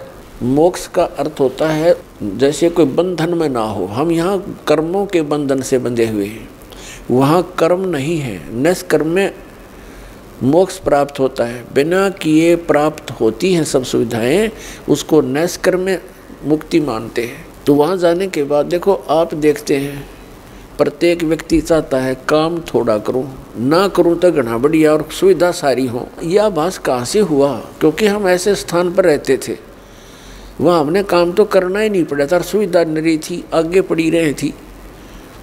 फिर दूसरा कोई बूढ़ा होना नहीं चाहता, वृद्ध अवस्था को कति पसंद नहीं करते, यानी 80 साल तक भी बाल काले करते रहे हैं और दांत कृत्रिम टडवाए ले हैं, अब कुछ बूढ़ा सा ना दिखो हैं। और फिर मृत्यु कोई नहीं चाहता, और दोनों कंपलसरी। ये तो यहाँ का यूनिवर्सल ट्रूथ है, हार्ड एंड फास्ट रूल है तो इसका कि वृद्ध भी होगा और मृत्यु भी होगी, और हम दोनों पसंद नहीं करते, दोनों कंपलसरी होंगी यहाँ पर। इसी प्रकार कोई काम करना नहीं चाहता। हम उच्च शिक्षा किस लिए प्राप्त करते हैं कि हम कुर्सी पर बैठे दफ्तर के नीचे, नौकर हों, घंटी बजाएं, पानी पिलाओ, चाय लाओ, हैं, काम कुछ नहीं करना पड़े, तनख्वाह मिला गणी ठाठ से रहे। तो ये हमारी प्रवृत्ति जो यहाँ हम एक नकल कर रहे हैं, एक लकीर पीट रहे हैं सतलोक के उस सुख को भूल कर, उसको छोड़कर, और वो वहीं प्राप्त हो सकती है बबूल के पेड़ पर। यदि कोई आम खोज रहा है बबूल के वन में और वहाँ कोई आम ढूंढ रहा है, उस जैसा मूर्ख नहीं। तो हम इस बबूल के वन में, इस काल के लोक में, और वो सुख खोज रहे हैं सतलोक वाले।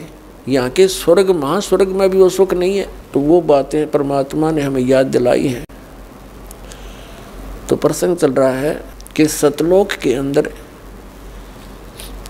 आपको मनुष्य शरीर मिलेगा। वहाँ 3 पोर्शन है सतलोक के। जैसे अपने कैपिटल है, राजधानी है दिल्ली, और दिल्ली एक स्टेट भी है। तो दिल्ली का जो बाह्य दिल्ली है, ग्रामीण क्षेत्र है जो, वो तो समझो बाहर की दिल्ली। फिर बीच का बाजार आ गया, और फिर प्रधानमंत्री यानी अपना सेक्रेटरीट जो राजधानी स्थल है। ऐसे ही वहाँ का विभाजन है। तो बाह्य जो क्षेत्र है कति बाहर के साइड का सतलोक का, उसमें बाग बगीचे, फल, झरने, नदियाँ बह रही है। उसके नेक्स्ट जो सेकंड पोर्शन है, उसके अंदर पूरे आपके बहुत सुंदर सुंदर महल बने हुए जो खाली पड़े हैं, जहाँ से आप आए हो छोड़कर। एक एक परिवार का पूरा द्वीप है।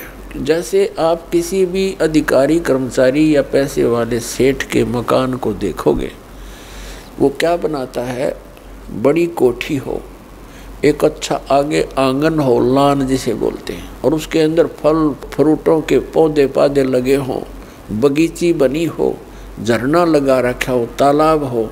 इस तरह की हम सुविधा खोजते हैं। और हम पिकनिक मनाने जाते हैं, पहाड़ देखने आ जाते हैं, बड़े बड़े सुंदर स्थान, झरने देखने जाते हैं। ये हमारा स्वभाव वहाँ से बना हुआ है। और यहाँ तो हम जाते हैं, वहाँ जेब कटवा कर आ जाते हैं। 10,000 रुपये ले गए कुल्लू और मनाली मई जून जुलाई में, और अपने पैसे खर्चो, वह कुछ दिनों के लिए इधर उधर सैर सपट्टे करो और पैसे बर्बाद करके वापस आ जाओ। यहाँ का तो ये सुख है। और सतलोक में जाने के बाद वो कभी अभाव नहीं, कोई खर्च नहीं, और किसी किस्म का कोई वहाँ दुख नहीं। अब हम कोई मरना नहीं चाहते, और ये परिवार बना रहो, हम मरा नाम न कति जरूरत नहीं, चाहे दुखी और भी हो जावा। हम यहाँ से नहीं जा सकते, जरूरत नहीं हमने जाने की फिर। लेकिन यह मृत्यु खतरनाक हमारे लिए, और वृद्ध अवस्था, और ये सारा वहाँ होगा, और वहाँ फिर दुख नहीं, कोई काम नहीं, अपना बहुत ही सुविधा है आपको। वहाँ भी आपको परमात्मा की याद बनी रहती है। परमात्मा की जो सिमरन वहाँ भी आपने करना होता है, उस सिमरन का इतना आनंद आता है। कई व्यक्ति सोचते हैं फिर वहाँ करें क्या, वहाँ परमात्मा की याद, वहाँ बहुत सब सुविधाएं हैं जो यहाँ वर्णन नहीं कर सकते। वहाँ आपको पता भी नहीं चलता कितना समय बीत जाता है, और आप सदा सुखी रहते हो। कोई राग द्वेष नहीं, कोई ऐसी चीज़ का अभाव नहीं जिससे राग द्वेष बने, कोई छोटा बड़ा नहीं, वहाँ पर सबको एक जैसी सुविधा। तो ये सतलोक के अंदर सभी सुविधाएं हैं, और वहाँ पूर्ण मोक्ष है वो प्राणी, कोई प्रतिबंध नहीं। क्योंकि जितने भी यहाँ कानून बनाए जाते हैं निकम्मे आदमियों के लिए बनते हैं। जो नागरिक अच्छे होते हैं वो तो वैसे अपना सद्भावना से रहते हैं, वो कोई अपराध करते नहीं। तो वहाँ सभी नागरिक सही हैं, उनका कोई द्वेष नहीं, राग नहीं, क्योंकि यहाँ से वही प्राणी जाएगा जिसका नेचर सुधर जाएगा और भक्ति धन हो जाएगा। तो यहाँ आपका व्यवहार और स्वभाव सुधारने के लिए प्रैक्टिकल कराया जाता है। तो आप यहाँ आते हो सत्संग में, आप यहाँ आकर के एक तो ज्ञान सुनते हो, ज्ञान सुनो, फिर ज्ञान के ऊपर अमल करो कि जो वचन कहे जाते हैं ये किसी डूम बाट के गीत नहीं, ये परमात्मा का दिया हुआ मार्ग है, परमात्मा के दिए हुए वचन है, ज्ञान है। और आप यहाँ आए किस उद्देश्य से हो इतनी दूर? आप ज्ञान सुन के उस पर प्रैक्टिकल करें, उसको अंजाम में लाए, उस गाइडलाइन पर चलें। अब जैसे यहाँ आते हो आप, यहीं से अपने आप को सुधारना शुरू करो। जैसे सभ्य लोग होते हैं, बस में बैठे और कोई देखा, कोई वृद्ध है, उसको कहते हैं अपने साथ एडजस्ट कर लेते हैं, आओ आप बैठ जाओ। और कुछ ऐसे नेक होते हैं अपनी सीट छोड़ देते हैं, आओ जी आप बैठ जाओ। तो पुछले पुण्य कर्मी प्राणी है वो, ऐसे स्वभाव जिनका बना हुआ है। अरे किन्हों का क्यों खड़ा रहे, तो वो कैसा व्यक्ति है? तो ऐसे ही आपने ये एडजस्टमेंट, ये प्रैक्टिकल यहाँ करना है। किसी चीज़ की कोई अभाव हो भी जाए तो उसमें ज़्यादा व्याकुल नहीं हो, अपने आप को एडजस्ट करना सीखे, एक दूसरे को अपने साथ सेट करके अपना टाइम ऐसा बढ़िया बिताओ। 3-4 दिन यहाँ रहो इतने, तो इसी प्रकार उन्हीं को वहाँ जाएगा जिसका स्वभाव भी बदलेगा और आपका अंदर अभिमान कम हो जाएगा। अभिमानी प्राणी वहाँ नहीं जा सकता। तो यहाँ से आपको बिल्कुल सुधार के और भक्ति से परिपूर्ण करके तब वहाँ भेजा जाएगा। तो वो व्यक्ति फिर वहाँ जाकर एक सभ्य समाज बन जाएगा। वहाँ विकार होते ही नहीं, क्योंकि वो शरीर ऐसा नहीं है, वहाँ विकार नहीं। तो कहने का भाव ये है कि वहाँ जाकर के हमने वो सब सुख प्राप्त होंगे। अब प्रसंग चला है कि परमात्मा की भक्ति किस लिए करें, ना करने से क्या हानि है, करने से क्या लाभ है। तो क्या बताते हैं कि नर से तीतू पशुआ कीजे, गद्दा बैल बनाई, ये 56 भोग कहाँ मन बोरे, कहीं कुरडी चरने जाई। अब क्या बताते हैं कि जो ये भक्ति नहीं करते और करते हैं तो अपने शास्त्र अनुकूल नहीं करते, पूर्ण परमात्मा की भक्ति शास्त्र अनुकूल नहीं करते, परम संत की खोज नहीं करते, और वो भक्ति करके भी जीवन व्यर्थ कर रहे हैं। क्या बताते हैं कि सुखदेव ने 84 भुगती बना पजावे खरवो, तेरी क्या बुनियाद पुरानी तू पेंडा पंथ पकड़वो हो। सुखदेव एक ऋषि हुए हैं और उनके अंदर पूर्व जन्म के एक ऐसी पिछले संस्कार थे कि बचपन से उसमें एक सिद्धि थी आकाश में उड़ जाने की। आकाश में उड़ जाने की सिद्धि थी। पुण्यात्मा, आज कोई व्यक्ति इस संसार में ऐसा हो कि आकाश में उड़ जा, सारा विश्व उसके साथ हो ले, भगवान मान का पूजने लग जाए, क्योंकि हम अध्यात्म मार्ग से इतनी दूर हैं, अध्यात्म ज्ञान से हम बहुत दूर हैं। और परमात्मा क्या बताते हैं कबीर जी कि सुखदेव ऋषि आकाश मार्ग से स्वर्ग चला जाता था और उसने गुरु धारण नहीं कर रखा था। तो सबसे पहले सत्संग में ज्ञान दिया जाता है कि भक्ति की आवश्यकता क्यों पड़ी है, फिर भक्ति के लिए किन किन वस्तुओं की आवश्यकता है। तो सबसे पहले गुरु होना चाहिए। सुखदेव ऋषि जी का गुरु नहीं था और पिछले जन्म की उसकी भक्ति से बैटरी चार्ज थी। अब जैसे किसी के घर इन्वर्टर होता है, इन्वर्टर की बैटरी फुल हो चुकी हो और चार्जर हटा दिया जाए तो फिर भी काम करती है, बल्ब भी जलते हैं, पंखे भी चलते हैं, वो अपना काम कर रही है। लेकिन चार्जर ना लगने से वो फिर एकदम डाउन हो जाएंगी बैटरी उसकी और सब सुविधाएं खत्म हो जाएंगी। तो ऐसे पूर्व जन्म की जिनकी बैटरी चार्ज है, आज कोई प्रधानमंत्री बन गया, कोई राष्ट्रपति, कोई अन्य पोस्ट प्राप्त है या कोई अन्य फैक्ट्री मालिक है, तो वो पिछली बैटरी चार्ज है, इन्वर्टर काम कर रहा है, लेकिन उन्हें चार्जर नहीं लगा रखा, फिर वो एकदम फ्यूज होंगे तो एकदम उनके जो सब सुविधाएं बंद हो जाएंगी। जैसे आप देखते हो, ओए होए पुण्यात्माओं, एक आधा ऐसा उदाहरण है, कलेजा फटने को हो जाता है। अब हम क्या चाहते हैं, मंत्री बने, प्रधानमंत्री बन जाए, सुखी हो जाएंगे। एक पोलैंड देश का पूरा मंत्रिमंडल, पूरा कैबिनेट, जिसमें मंत्री भी, प्रधानमंत्री भी और एमपी भी, देखो उनकी साथ बोल दी, एक का विमान में बैठ कर किसी का शोक व्यक्त करने जाते मुंह काढ़े, और वो विमान दुर्घटनाग्रस्त हो गया। कहते हैं 95 सदस्य थे उसके अंदर, जहाज के अंदर 95 के 95 मर गए। और उनकी कितनी आशाएं थी, कितनी उच्च पोस्ट थी उनके पास, और क्या लेकर गए इस गंदे संसार से। तो पुण्यात्माओं, इन बातों को आधार बनाना पड़ेगा अपने। तो उनकी बैटरी वह खत्म हो चुकी थी, वह जब डिस्चार्ज हुई सारी सुविधाएं खत्म और मिट्टी में, ये भूत बने आंडेंगे वहाँ पर। एक दिन एक व्यक्ति बता रहा था, वैसे भी, और एक दिन समाचार पत्र में पढ़ा था हमने, 5-6 वर्ष पहले की बात है।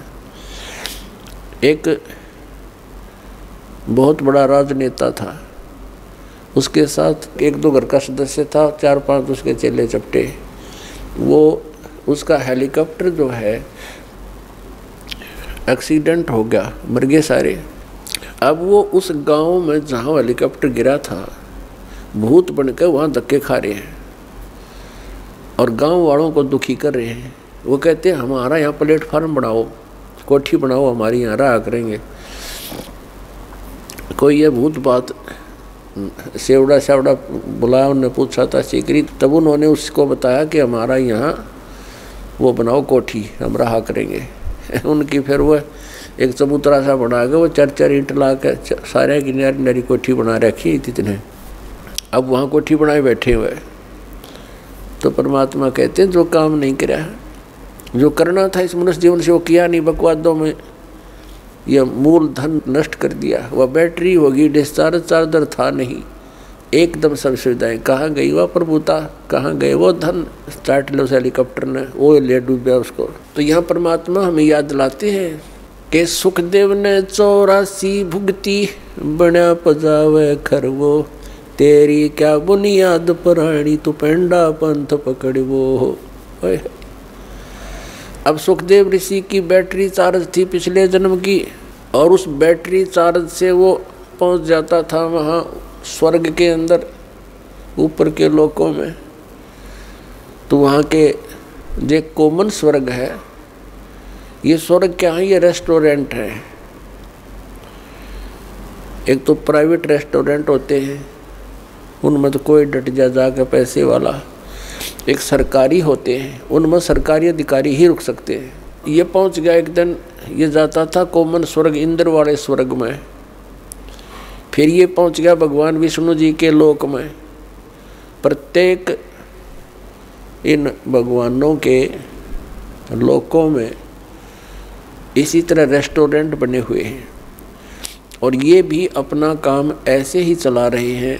उनका ये टैक्स लगाते हैं जो यहाँ से पुण्यकर्मी प्राणी जाते हैं, जैसे एक होटल वाला चार्ज रख देता है, उसका महीने का या जैसा भी घंटों का हिसाब से वो खर्चा लेता है।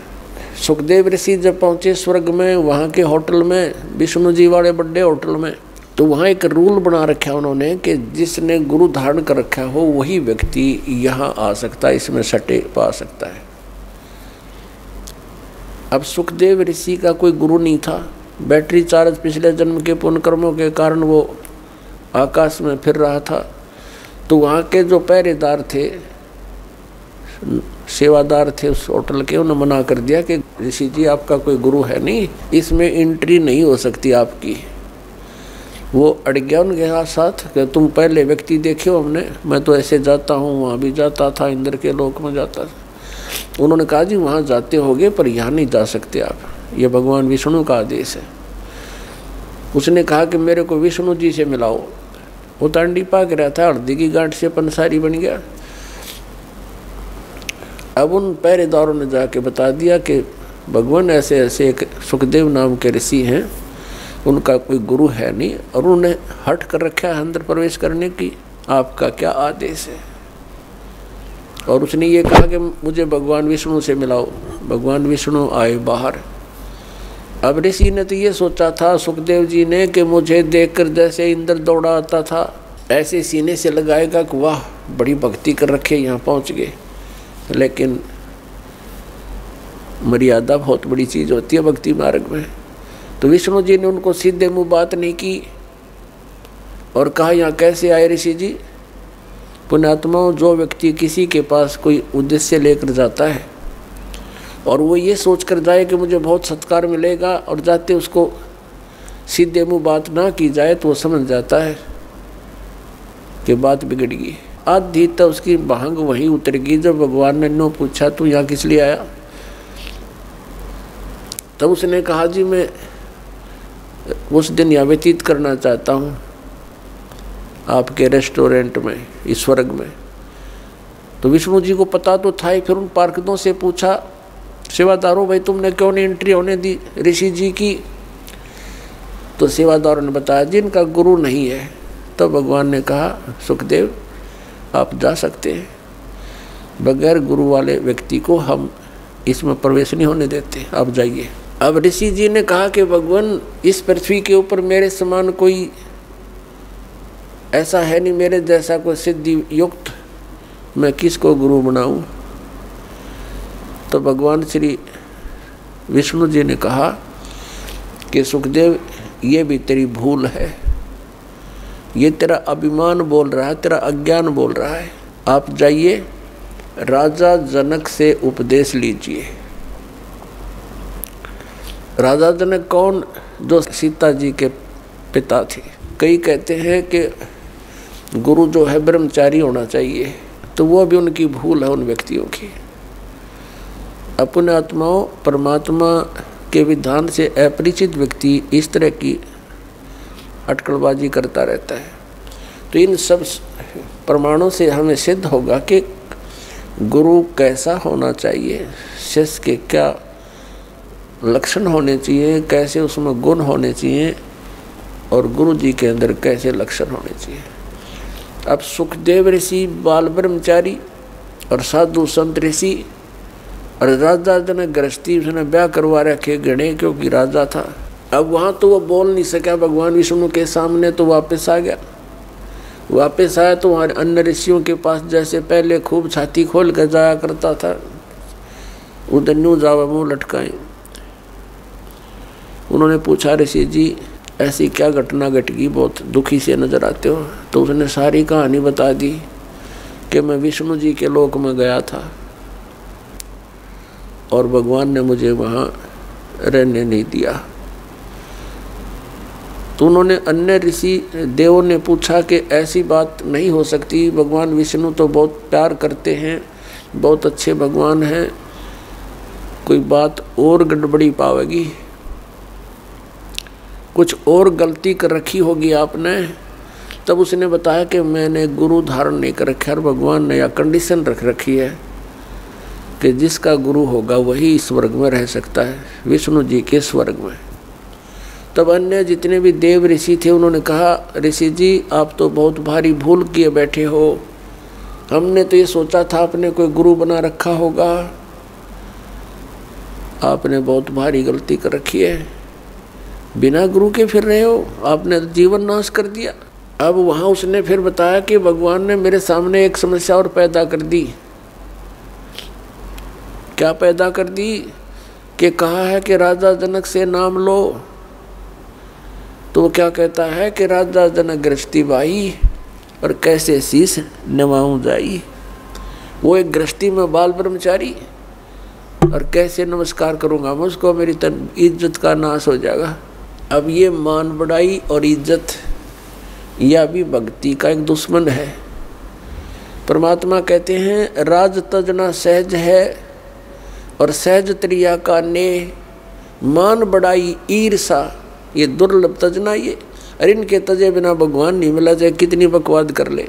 और पुण्यात्माओं यहाँ आपको इसलिए बुलाया जाता है, वैसे तो परमात्मा अपने बच्चों के लिए सब सुविधाएं ही उपलब्ध कराता है, दयालु है वो, मालिक का हमारा पिता है, लेकिन फिर भी आपको यहाँ ज़मीन पर बैठाना प्रणाम करने के लिए एक विशेष विधान है, जिससे हमारे अंदर का जो मैल है अभिमान का, जो सबसे बड़ा बाधक है भगवान के मार्ग में, ये ख़त्म हो जाएगा। और इसके बिना भगवान निकट नहीं आ सकता। अब जरा सा भी मैल कहीं पर हो, तार के बीच में कनेक्शन ले रखा हो तो लाइट नहीं आएगी, लाइट नहीं आई तो फिर फायदा क्या वो सारे सांग के जोड़न का। तो पावर प्राप्त करने के लिए, भगवान की शक्ति को अपने पास लाने के लिए, तो हमने ये अहंकार रूपी ये मैल हटाना पड़ेगा। सब ने कहा कि ऋषि जी जुल्म कर दिया आपने, तो बहुत गलती कर रखी है। एक आधा आकर मुँह ठंड सा वो कहने लगा गुरु ना बनावेगा ना गधा बनेगा अगले जन्म में। अब उसने जब यह बात सुनी, क्योंकि पुण्यकर्मी प्राणी तो होते ही हैं ये, लेकिन अज्ञान के कारण ये अपने अपनी अटकल मारते रहते हैं। जब इनको ज्ञान होता है तो तुरंत त्याग देते हैं उन बकवादों को। एकदम उसके झटका लगा, उसको अपना पिछले जन्मों की काफ़ी वह कहते हैं ना बैकग्राउंड देखी, पिछले जन्मों के अपने दुख उसके सामने घूमने लगे। उसको क्या हुआ कि जैसे उसको याद आया, उसकी दिव्य दृष्टि वो चालू होगी अंदर की, जितनी उसकी रेंज थी। अब क्या देखा सुखदेव ऋषि ने कि एक बार वो गधा बना हुआ है, गधे की योनि भोग रहा है। कुम्हार ने उसके ऊपर अच्छा बोरे में खूब नीचे से कच्ची ईंटें डालता है और ले जाता पजावे पर। पजावा होता है जहाँ पर ये कुम्हार लोग ईंटें पकाया करते थे। उसमें क्या होता है कि जैसे भट्ठा शुरू किया लगाना, उसमें जो भी ईंधन डाला जाता उसकी राख बन जाती है। अगले सीजन में उस राख के ऊपर ही वो दोबारा लगा देता है, क्योंकि उस राख को कहाँ डाल के आए और सथार नहीं। नेक्स्ट सीजन में फिर उसके ऊपर ही लगा देता, वह राख नीचे बनते बनते बहुत बड़ा वो पहाड़ नुमा हो जाता है, फिर उसके ऊपर लगाना शुरू कर देता है। तो उसके ऊपर गधे से नीचे से कच्ची ईंटें ले जाता है ऐसे ऐसे, और वहाँ कच्ची ईंटें उतार देता है। वो उसके थैले से कमर पर लाद रखा होता है, और वहाँ तुरंत पक्की ईंटें भर देता है और फिर मार कर लठ नीचे चलता कर देता है। यानी नीचे से भी लद्या जा, ऊपर से भी लद्या आवे। कहते हैं मैं अंधा हो गया, 2-3 वर्ष ऐसे कठिन काम भी लिया मेरे से, मेरे मालिक ने अंधा हो गया तो मुझे त्याग दिया, जंगल में छोड़ दिया। एक पगडंडी सी पकड़ दी मैंने, उस पर चलता चलता जा रहा था। आगे कोई नाला था, एकदम नाले में अगले पैर टिके, वापस आने में असमर्थ रहा। आगे जाने की मैं भलाई समझी, छलांग लगाई। वो ऐसा नाला था कि मैं फिट हो गया उसमें। आगे मुंह टिक गया, पीछे तो पीठ हट गई, पैर लटक गए। और उस रास्ते पर इक्का दुक्का कोई व्यक्ति आता था, जंगल में गांव से दूर था। तो जो व्यक्ति कोई इक्का दुक्का आवे, मुझे निकालने का प्रयत्न नहीं किया, मेरे ऊपर कमर पर पैर रखकर पार हो जा, पुली बना ली मेरी। हफ्ते 10 दिन तक भुगत कर मेरा जीवन पूरा हुआ। अब वो ऋषि कहने लगे फिर अब क्या देखना चाहता है तू? ये तो हालत जब है जब तूने आंखों देख ली, फिर तू नखरे कर रहा है। तो उसकी जो बुद्धि के सुकड़े ढीले हो रहे थे वो टाइट हो गए 1 मिनट में, और चल पड़ा वहाँ से। फिर आ गया अपने पिता व्यास जी के पास। जब सुखदेव ऋषि का जन्म हुआ, वो 12 वर्ष तक माँ के गर्भ में रहे थे। और उसको माँ के गर्भ में इस प्राणी को सब पता होता है कि बाहर जाते बिजली गिरेगी। एकदम क्या होता है, माँ के गर्भ में तो इन ब्रह्मा विष्णु महेश इनमें एक एक गुण है। ब्रह्मा जी रजगुणी है, रजोगुण है इसके अंदर, और विष्णु जी सतोगुण है, और शंकर जी तमोगुण है। तो इनके गुणों का प्रभाव बाहर आते ही बच्चे पर एकदम असर कर जाता है। फिर एकदम अचेत हो जाता है, भूल जाता है, कुछ भी याद नहीं रहता, सुन्न हो जाता है। इसको नए सिरे से याद कराया जाता है, ये तेरा पिता है, ये तेरी माता है, ये चाचा, ये ताऊ है, ये सब फिर याद कराए जाते हैं। तो उसको पता था कि बाहर जाते बात बिगड़ जाएगी, उद्देश्य भूल जाता है प्राणी। इसलिए 12 वर्ष तक माँ के गर्भ से बाहर नहीं आया। ब्रह्मा विष्णु महेश तीनों उपस्थित हुए कि भाई सुखदेव बाहर आ जा। ऐसे तो हमारा तने सारा कर्म बिगाड़ दिया। अब 12-12 वर्ष तक माताएं बच्चे को गर्भ में रखेंगी, ये तो एक आदत सी पड़ जाएगी सबको। ये तो 9 महीने में दुखी हो जाती हैं, इतने दिन कैसे रखेंगे, तू बाहर आ भाई, ये हमारी परंपरा खराब मत करे। सुखदेव ने कंडीशन रख दी, एक शर्त रख दी कि बाहर जब आऊँगा तुम अपनी इस त्रिगुणमयी माया को रोक लो। ये कहने लगे भाई देखो हम इसको रोकने में इतने सक्षम नहीं हैं, हम रोक नहीं सकते, लेकिन सेकंड के भी कुछ अंश के लिए हम अपना कुछ कंट्रोल कर सकते हैं ना, ये प्रवाह हमसे नहीं रुकता। सुखदेव ऋषि ने कहा कि तुम एक बार रोक दो थोड़ी सी देर। तो कहते हैं सेकंड के भी कुछ अंश में ही वो रोक पाए थे, तभी वो माँ के गर्भ से बाहर आ गया। और उसको चेतना रही कि भक्ति ना करने से जीवन नष्ट हो जाता है। माँ के गर्भ में ये याद रहती है कि मनुष्य जीवन परमात्मा प्राप्ति के लिए प्राप्त होता है। अब उसने सारा कुछ कर लिया।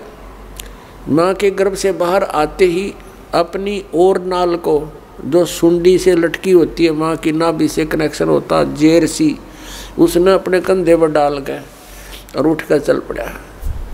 व्यास जी ने आवाज़ लगाई, अरे पुत्र मेरे बेटा कहाँ चले। अपने आत्मा पुत्र का मोह बहुत खतरनाक होता है, बहुत प्रबल होता है। पुत्र मोह में ऋषि जी बार बार पुकार रहे हैं, बेटा एक बार दर्शन तो दे दे, अरे एक बार शकल तो दिखा दे, 12 वर्ष बाट देखी तेरी, अरे 12 वर्ष तक इंतजार करी पुत्र की, दर्शन करूँगा। ये पीछे से बात कर रहा है चलता चलता कि ऋषि जी ना जाने कितनी बार तू मेरा बाप बन लिया, ना जाने कितनी बार मैं तेरा बाप बन लिया। ये तो बुरी बीमारी है, मुझे इसमें मत फंसा। और यहाँ कबीर साहब ने कहा, उसने क्या कहा, ऋषि जी ने, सुखदेव ऋषि ने क्या कहा कि एक लेवा एक देवा दूतम, और कोई किसी का पिता नहीं पूतम। ये तो ऋण संबंध जुड़ा एक ठाठा, अंत में सब 12 बाटा। ये तो एक दूसरे का लेन देन उलझ रहा है, कोई किसी का बाप नहीं, कोई किसी का पुत्र नहीं। जिसके जितने संस्कार वो अपने पूरे करके यहाँ से चले जाएंगे, फिर कोई गधा बनेगा, कोई कुत्ता बनेगा, कोई मनुष्य बन जाएगा। ये फिर परिवार ऐसा नहीं होगा। और इसका उद्देश्य भक्ति करने का है। और मैं तेरे दर्शन करूँ नहीं पिताजी, मेरे मोह जाग गया तो मैं फिर भक्ति से वंचित हो जाऊंगा। यूं कहकर आकाश में उड़ गया। जब तो वो चला गया, उसके बाद फिर आया जब युवा हो लिया, फिर वापस आया अपने पिताजी के पास के बड़े विद्वान पुरुष हैं, उनसे सलाह लेता हूँ। व्यास जी ने कहा, आ गया पुत्र? क्या आ गया पिताजी? अच्छा बेटा, बड़ा कोई बात नहीं, अब आ गया, सुबह का बोला शाम को आ जाए तो कोई दिक्कत नहीं, आ जाओ मेरे पास रहो बेटा। तब उसने कहा, सुखदेव ऋषि ने कहा कि पिताजी मेरे सामने एक समस्या खड़ी हो गई, एक प्रॉब्लम भारी है। सारी कहानी बताई, मैं ऐसे ऐसे विष्णु जी के लोक में गया था, उन्होंने वहाँ रहने से मना कर दिया क्योंकि मैंने गुरु नहीं बना रखा। पुण्यात्माओं, जो परमात्मा के विधान से परिचित प्राणी होते हैं वो एक का सुर में बोला करते हैं। व्यास ऋषि जी का भी माथा ठनका और कहने लगे, अरे बेटा तुमने अपना जीवन नाश किया, मैंने सोचा था चलो सब्र कर लिया था, संतोष कर लिया था मैंने, मेरा बेटा अपना कल्याण करवा लेगा, तूने तो नाश कर लिया अपने जीवन का। या क्या सोचा तूने गुरु नहीं बना रखा? अरे जाएगा कहाँ? तो फिर उसने अपनी वो दूसरी प्रॉब्लम बताई कि भगवान विष्णु ने कहा है कि राजा जनक को मैं गुरु बनाऊं, मैं तो बाल ब्रह्मचारी और वो गृहस्थी, मैं कैसे, मैं तो शर्म आओ पिताजी, कैसे नमस्ते प्रणाम करूँगा, मुझे दंडवत करनी पड़ेगी। तब ऋषि ने, उसके पिता ने कहा, बेटा यदि भक्ति करना चाहता है और इन दुखों से बचना चाहता है तो ये क्रिया तो बेटा करनी पड़ेगी यार। जब भगवान ने कह दिया, जब परमात्मा का आदेश हो गया, फिर अगर मगर करे तो विद्वान काहे का? तेरी 2 दिन की बैटरी चार्ज है, फिर ब्रह्मटी होगी तेरी बेटा। तो विद्वान कहा का तो जीवन नष्ट कर रहा है और मुझे भी कलंकित करेगा। जाकर नाम ले बेटा, जीवन नाश ना करे। तब वो गया राजा जनक के पास। अपने आत्मा राजा जनक के पास जब ऋषि जी पहुँचे, राजा जनक ने अपने सेवकों को, नौकरों से कहा, भाई आसन लगा दो, मैं ऋषि जी आए हैं, आज हमारे भाग्य उदय हो गए, आसन लगा दो, बढ़िया बढ़िया कपड़े लगा दो, फूलों से सजा दो। उन्होंने 1 मिनट में कहते ही कर दिए, आसन लगा दिया। तो कहा राजा जनक ने कि ऋषि जी विराजो, बैठो आसन पर। जमीन पर बैठ गया, कहने लगा, मैं आपको गुरु बनाने आया हूँ, आसन पर नहीं बैठ सकता। अब राजा जनक का यकीन नहीं हुआ, जचा नहीं ये बात, ये ऋषि तो सरफरे होते हैं, किसी ने कुछ कह तो नहीं दिया इसको, क्योंकि ये श्राप भी दे सकते हैं, ये तो विषैले सर्प भी होते हैं इनके पास, ये श्राप देने की भी एक पावर रखते हैं। राजा जनक चिंतित हो गया कि भगवान कोई गलती हो तो माफ़ करना ऋषि जी, हम तो गृहस्थी व्यक्ति हैं, किसी नौकर ने कुछ कह दिया हो आपको, माफ़ कर देना। आप नीचे ना बैठो, मैं ये सहन नहीं कर सकता, क्योंकि ऋषि एक नीचे बैठे, कोई गलती हो तो माफ़ करो। तो कहने लगा, नहीं आज मैं ऊपर नहीं बैठ सकता, क्योंकि मैं आपको गुरु बनाने आया हूँ। उसने सारी कहानी सुना दी, ऐसे ऐसे मैं विष्णु लोक में गया था और भगवान का आदेश है, मैं आपको गुरु बनाने आया हूँ। एक बार तो यकीन हुआ नहीं राजा जनक को, फिर भगवान विष्णु का उसने जब साथ में संपट ला दिया, फिर वो मान गए, हाँ भी ये नाम लेने आया। लेकिन दीक्षा देने से पहले शिष्य की थोड़ी बहुत कुछ उसको सेट करना पड़ता है। जैसे अब दास आपको ज्ञान देता है, पूरा विधान बताता है, जो समझदार भक्त आते हैं, प्रथम बार आते हैं, तो इस ज्ञान से प्रभावित होकर वो इस दास को एक संत मानकर नाम लेते हैं और फिर विश्वास दृढ़ता से उस पर लगते हैं, तो लाभ मिलता है। नाम भी ले लें, विश्वास गुरु पर होता नहीं तो उसको लाभ नहीं हुआ करता। अध्यात्म मार्ग को बच्चों का खेल नहीं है। तो राजा जनक ने कहा, जी सुबह नाम दूंगा स्नान करके, आप रात को रेस्ट करो। अब कहने का भाव ये है, राजा जनक ने एक अलग कक्ष में उसकी व्यवस्था कर दी ऋषि जी के रुकने की, और वहाँ पर एक नौकरानी, एक औरत की, बहन की सेवा लगा दी, तो ऋषि की सेवा कर, उसको सारा समझा दिया लड़की को कि ऐसे ऐसे इसकी परीक्षा करना। ऋषि जी बैठे थे अपने बेड पर, लड़की अंदर गई और उसी के बेड पर बैठ गई चरणों की तरफ। ऋषि जी ने पैर मोड़ दिए, वो और आगे नहीं, तो ऋषि जी बैठ गए और उसके निकट जाना चाहा तो ऋषि जी बेड छोड़कर खड़े हो गए कोने में। कहने लगे, माई बहन आप क्या कर रहे हो? साधु संतों के हाथ नहीं लगाते, बिस्तर पर नहीं बैठते, आप क्यों मर्यादा भंग कर रहे हो? आप जा सकते हो। वह लड़की आ गई, राजा जनक ने पूछा तो उसने सारी कहानी बता दी। जी 1 नंबर के महात्मा है, तो टच भी नहीं होने दिया मुझे और खड़े हो गए, ये शब्द बोले ऋषि।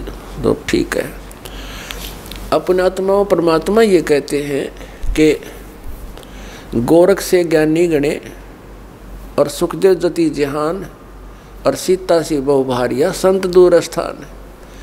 ऐसे जति भी था, ऐसा दृढ़ विश्वासी भी था, संयमी भी था, लेकिन नाम बिना कति खाली खोखा था। अब गुरु बिना और यथार्थ भक्ति के बिना खाली खोखा है ये मनुष्य का शरीर, वो वेल विदाउट वाटर। तो सुबह राजा जनक ने क्या किया कि इसकी फड़क निकाल दूं। यूं कहता राजा जनक गृहस्थी भाई, और मैं बाल ब्रह्मचारी, मैंने स्त्री का मुख नहीं देखा। सुखदेव बोले ज्ञान विवेक का, हमने कदे स्त्री का मुंह नहीं देखा। राजा जनक गृहस्थी भाई कैसे ऐसी निभाऊं जाई। तो राजा जनक ने बुला लिया कि ऋषि जी को बुला लाओ।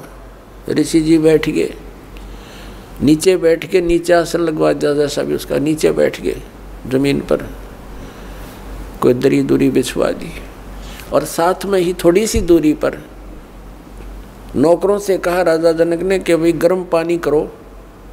वो समझा रखे थे कि अच्छा भट्ट बाल दो, इसमें पूरा चूल्हा लगा के ऊपर रख दिया एक कढ़ाई, पानी गर्म करने की कढ़ाई रख दी। और साथ में नहाने के लिए एक पाटड़ा बिछा लिया, जैसे पटड़ी होती है। पहले बड़े बड़े पाटड़े होते थे, पूरा 3 बाई 3 का लकड़ी के पटड़े बनाए होते थे, उन पर बैठकर स्नान किया करते थे। राजा जनक ने वहाँ वो पाटड़ा उस उबलते हुए जल के उस कढ़ाई के साथ में लगवा लिया। और अपनी जो 10,000 रानियाँ बताते हैं राजा जनक, उसमें से जो उनकी मुख्य रानी थी, पटरानी बोलते हैं, उससे कहा मुझे स्नान कराओ। अब वो स्नान करने के लिए बैठ गया। उसकी पत्नी उस उबलते हुए जल से नो उबाल रखा, जैसे गुलगुले उतारा करें, जलेबी उतारा करें, जब उबाला करें घी को, तो उस उबलते हुए पानी से लोटा भरे वह पटरानी राजा जनक के चोटी में डाला है, रात से मसला अनुसार। और वो सुखदेव ऋषि नो हुआ पाछे ने जलेगा भी हो, वह लोटा गिरा और पाछे ने सरके जल गया। तब राजा जनक ने कहा कि ए बाल ब्रह्मचारी, ए व्यास के बेटा, मैं गृहस्थी हूँ और मेरे स्नान करने के बाद जो पानी गटर में जा रहा है, ये नाली में जा रहा, तो इसमें उंगली दे दे बेटा, तब जानूंगा तो किसा बाल ब्रह्मचारी है। न बोला मैं ना दूँ, आज जल जा मेरा तय। राजा बिहंस देई तब तारी, और हमें स्नान करावे नारी। ए ब्रह्मचारी, तेरे तया नारी अच्छी, सही मंत्र के जाप से इसका शरीर ऐसा सॉलिड हो चुका है, और आप भटक रहे हो, धक्के खा रहे हो। चरण पकड़ लिए बाल ब्रह्मचारी, एकदम कति नतमस्तक हो गया। तो पुण्यात्माओं, या फड़क निकले बिना गुरु बनाने का कोई यूज भी नहीं, लाभ नहीं हो जीव को। जब तक आपको गुरु जी पर विश्वास नहीं होता, इतना धारण नहीं करना चाहिए। फिर अग्रम अग्रम करते हो तो भक्ति खंड हो जाती है। तो उस दिन के बाद राजा जनक के प्रति उसकी पूरी श्रद्धा होगी। उसने सिर्फ ये चमत्कार देख कर गुरु पर विश्वास हो गया। विश्वास केवल इन चमत्कारों से नहीं, वो तो पुरानी कथाएं हैं, जैसा उनको लाभ हुआ, कितना लाभ हुआ। राजा जनक से उपदेश लेने के बाद सुखदेव ऋषि स्वर्ग में गया, बस विष्णु लोक में विराजमान है, और पुण्य खत्म होते फिर यहाँ धक्के खाओगा। तो इस ज्ञान को आधार बना कर गुरु बनाना है और भक्ति करनी, अपना कल्याण करवाना है। बोलो सतगुरुदेव।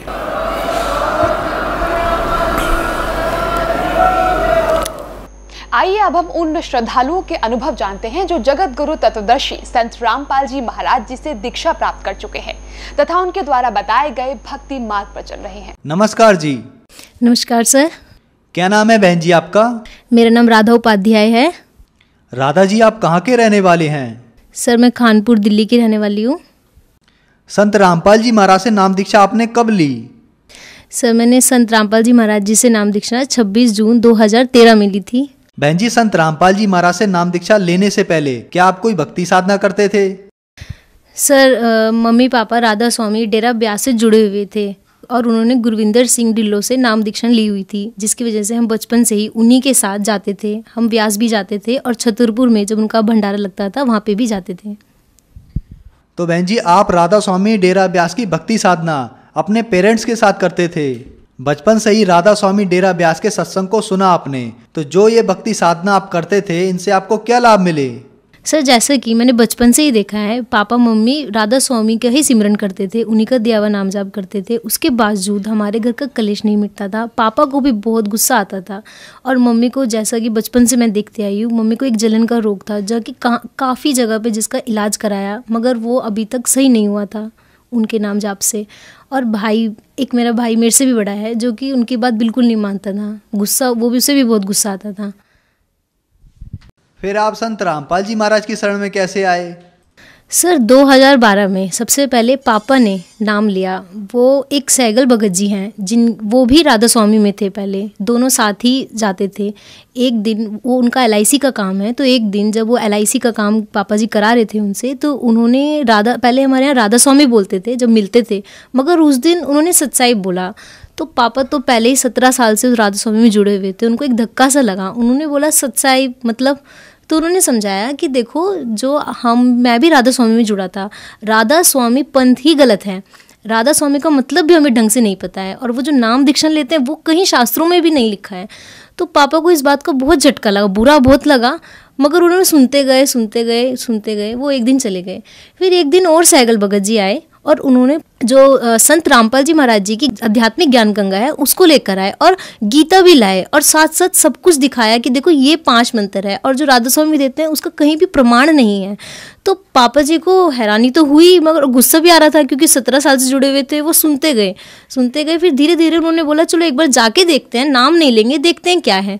फिर वहाँ पर गए पापा जी, संत रामपाल जी महाराज जी के आश्रम में गए, सतलोक आश्रम बरवाला में गए। फिर उस दिन पापा जी संत रामपाल जी महाराज जी से नाम दीक्षण लेकर घर पर आ गए। उन्होंने कुछ बुक भी लाए, ज्ञान गंगा बुक लाए, और हमें समझाया कि देखो उनका सत्संग आता है, एक बार देख कर देखो। तो हम तो बचपन से ही राधा स्वामी को देखते हुए आए थे, हमें भी बुरा लगा। मगर उस दिन जब पापा जी ने संत रामपाल जी महाराज जी का सत्संग चलाया साधना टीवी पर, तो उस दिन हम सब ने देखा मिलकर। बस उस दिन हमने ऐसे ही देखा कि ये कौन से गुरुजी हैं, हमने उनका सत्संग सुना उस दिन। फिर ऐसे चलता गया। 1 साल बाद हम पूरे परिवार ने उनका सत्संग ले लिया, संत रामपाल जी महाराज जी से नाम दीक्षणा ले ली। इस तरह हम उनकी शरण में आए। बहन जी, हमने संत रामपाल जी महाराज के लाखों शिष्यों से सुना है कि संत रामपाल जी महाराज से नाम दीक्षा लेने के बाद उन्हें आध्यात्मिक, शारीरिक, मानसिक अनुभव होते हैं। तो क्या आपकी फैमिली के साथ भी ऐसे कोई अनुभव हैं? जी सर, बिल्कुल है। सबसे पहले तो हमने पापा में बदलाव देखा। पापा पहले बहुत गुस्सा करते थे। संत रामपाल जी महाराज जैसे नाम दीक्षा लेने के बाद उनका गुस्सा अपने आप ही शांत हो गया। ये चीज़ मैं ही नहीं, हमारा पूरा खानदान ये बात कहता है। और सर मैंने बचपन से देखा था, मेरी मम्मी को जो जलन का रोग था, जो कहीं भी सही नहीं हो रहा था, वो एक बार गुरुजी को, संत रामपाल जी महाराज जी को दंडवत प्रणाम करके अरदास लगाकर ही सही हो गया। इससे बड़ा चमत्कार शायद मैंने कभी नहीं देखा था। उसके बाद हमारे घर की आर्थिक स्थिति बीच में थोड़ी ख़राब हो गई। जब मेरे पापा जी ने एक मकान बनाना स्टार्ट किया, उस टाइम पैसे नहीं थे हमारे पास, मगर पापा जी ने बस गुरुजी का नाम लिया और भक्ति करते गए जो उन्होंने दिया, और मन में अरदास की संत रामपाल जी महाराज जी से। तो वो देखते ही देखते कब एक मंजिल से दूसरी मंजिल, दूसरे मंजिल से तीसरी मंजिल के पैसे अपने आप ही बंदोबस्त होते चले गए। ये चीज़ मतलब वो मकान बनकर तैयार हो गया और हमें पता भी नहीं चला उसके पैसे कहाँ से और कब आए। उसके बाद सर मेरी अपनी पढ़ाई, सर मैं 9th में, आप मेरा रिज़ल्ट देखेंगे तो 9th में मेरी 70% बन रही थी और मैं पढ़ाई में भी इतनी अच्छी नहीं थी। मगर संत रामपाल जी महाराज जी से नाम दीक्षा लेने के बाद 10th में मेरा कोई ट्यूशन टीचर भी नहीं था। इनफैक्ट बस 1 महीने में कोई भैया थे मेरे, उन्होंने मुझे गाइड किया बस 1 महीने। और संत रामपाल जी महाराज जी की नाम दीक्षा से मेरी कंसंट्रेशन पावर अपना आप ही इतनी स्ट्रांग हो गई, अपना आप ही मैं अच्छे रास्ते पे आ गई, मुझे पता ही नहीं चला। और मेरी 10th में 9.2 CGPA आई। ये चीज़ मेरे लिए तो बहुत शॉकिंग थी, मुझे विश्वास भी नहीं हुआ कि ये मेरे नंबर है। सर उसके बाद मेरी 12th में मेरी 12th में मेरा डिप्रेशन था कि मैं कंप्यूटर साइंस नहीं कर सकती कभी भी, कि मतलब फोबिया था मुझे कंप्यूटर से। मगर संत रामपाल जी महाराज जी से एक बार मैंने दंडवत प्रणाम किया और अरदास लगाई, मालिक मैं क्या करूं, 12th में क्या लूं। तो एकदम से मुझे ऐसा लगा कि मुझे कंप्यूटर लेनी चाहिए, परमात्मा सब कुछ कर सकते हैं, तो ये तो बहुत छोटी सी बात है। उस दिन मैंने कंप्यूटर्स एप्लीकेशन चुना, CA। उसके बाद सर मेरी 12th में भी 86 सबसे हाईएस्ट मार्क्स कंप्यूटर्स में ही थे और मेरा ये फोबिया अपने आप दूर हो गया। सर इसके बाद 12th के बाद मेरी साइंस साइड थी, मगर मुझे कॉमर्स में इंटरेस्ट था बाद में, तो मैं चाहती थी कॉमर्स में जाऊं, मगर सर मुझे कॉमर्स की बिल्कुल भी नॉलेज नहीं थी। तो सर कुरुक्षेत्र यूनिवर्सिटी में 1 हफ्ते का टाइम था। वहाँ पे मुझे पता चला कि फॉर्म लास्ट है। 1 हफ्ते के टाइम में मैंने एंट्रेंस की तैयारी की, वो हुई भी नहीं सर, होएगी भी नहीं 1 हफ्ते में सर। वो एंड टाइम पे जब मैंने एग्ज़ाम दिया तो उस टाइम सतसाहिब लिखा और मालिक से अरदास की, मालिक आप तो सब कुछ कर सकते हो, ये तो कुछ भी नहीं है, आप मेरे गलत आंसर भी सही कर सकते हो। और मैंने पापा जी से आके भी कहा था, पापा जी अगर मेरा इसमें एडमिशन होगा तो मेरे बलबूते पे नहीं, संत रामपाल जी महाराज जी की वजह से ही होगा, नहीं तो मेरे अंदर इतना नहीं कि मैं वो एंट्रेंस क्लियर कर दूँ सर। उसके बाद ठीक 2 दिन बाद ही वो रिज़ल्ट आया और ऑल ऑफ इंडिया में बस 3 ही बच्चे चुने जाने थे, बाकी सारी हरियाणा को प्रेफरेंस थी। ऑल इंडिया में दिल्ली टॉप पे मेरा नाम था, बहुत अच्छी रैंक के साथ था। तो सर ये तो मेरी ज़िंदगी के लिए मेरे लिए सबसे बड़ा चमत्कार था। बाकी सर आए दिन तो चमत्कार होते ही रहते हैं, बहुत होते हैं। जैसे कि सर अभी मैं BBA कर रही हूँ, BBA फाइनल ईयर में हूँ, अभी मेरी 2nd ईयर में मैंने टॉप किया है, जो कि मैं कभी सोच भी नहीं सकती थी कि BBA करते वक्त और मैं टॉप करूँगी। तो सर मेरे लिए तो चमत्कार ही है। बहन जी, संत रामपाल जी महाराज से नाम दीक्षा लेने के बाद आपकी फैमिली में बहुत बड़ा बदलाव आया और उसके साथ साथ आपकी माता जी की जो जलन की बीमारी थी वो भी संत रामपाल जी महाराज से नाम दीक्षा लेने के बाद ठीक हो गई। आप खुद बताती हैं कि आप पढ़ाई में बहुत ज्यादा कमजोर थी, लेकिन संत रामपाल जी महाराज से नाम दीक्षा लेने के बाद आपने एंट्रेंस भी टॉप किए और उसके अलावा आपकी जो क्लास की स्टडी थी उसमें भी आपने टॉप किया। तो जो श्रद्धालु आपको सुन रहे हैं, आप उन्हें क्या संदेश देना चाहेंगी? सर हमारी कबीर साहिब जी की एक वाणी है, मानो जन्म दुर्लभ है मिले न बारंबार, जैसे तरवर से पत्थर टूट गिरे बहुर न लागे डार। सर मैं यही कहना चाहूँगी कि जिस तरह मुझे पता चला कि मानव जन्म इम्पॉर्टेंट है, कि आप भी हमारे गुरु जी की शरण में आओ, सद्भक्ति करो, शास्त्रों का ज्ञान लो। इससे अच्छा ज्ञान तो आपको मिल ही नहीं सकता। आजकल आप एजुकेटेड हो। मेरे हाथ जोड़कर आप सबसे प्रार्थना है कि आप संत रामपाल जी महाराज जी की शरण में आओ, नाम दीक्षा लो और अपना मनुष्य जीवन को कल्याण कराओ। बहन जी, संत रामपाल जी महाराज से नाम दीक्षा कैसे ले सकते हैं? सर संत रामपाल जी महाराज जी के अनेकों चैनलों पर सत्संग आते हैं, जिसके नीचे एक पीली पट्टी आती है, उस पर कई नंबर लिखे हुए हैं। अगर आप उनको कांटेक्ट करेंगे तो वो आपके पास के नामदान स्थल का एड्रेस आपको बताएंगे और आप वहां जाकर आप संत रामपाल जी महाराज जी से नाम दीक्षा ले सकते हैं। धन्यवाद बहन जी। धन्यवाद सर।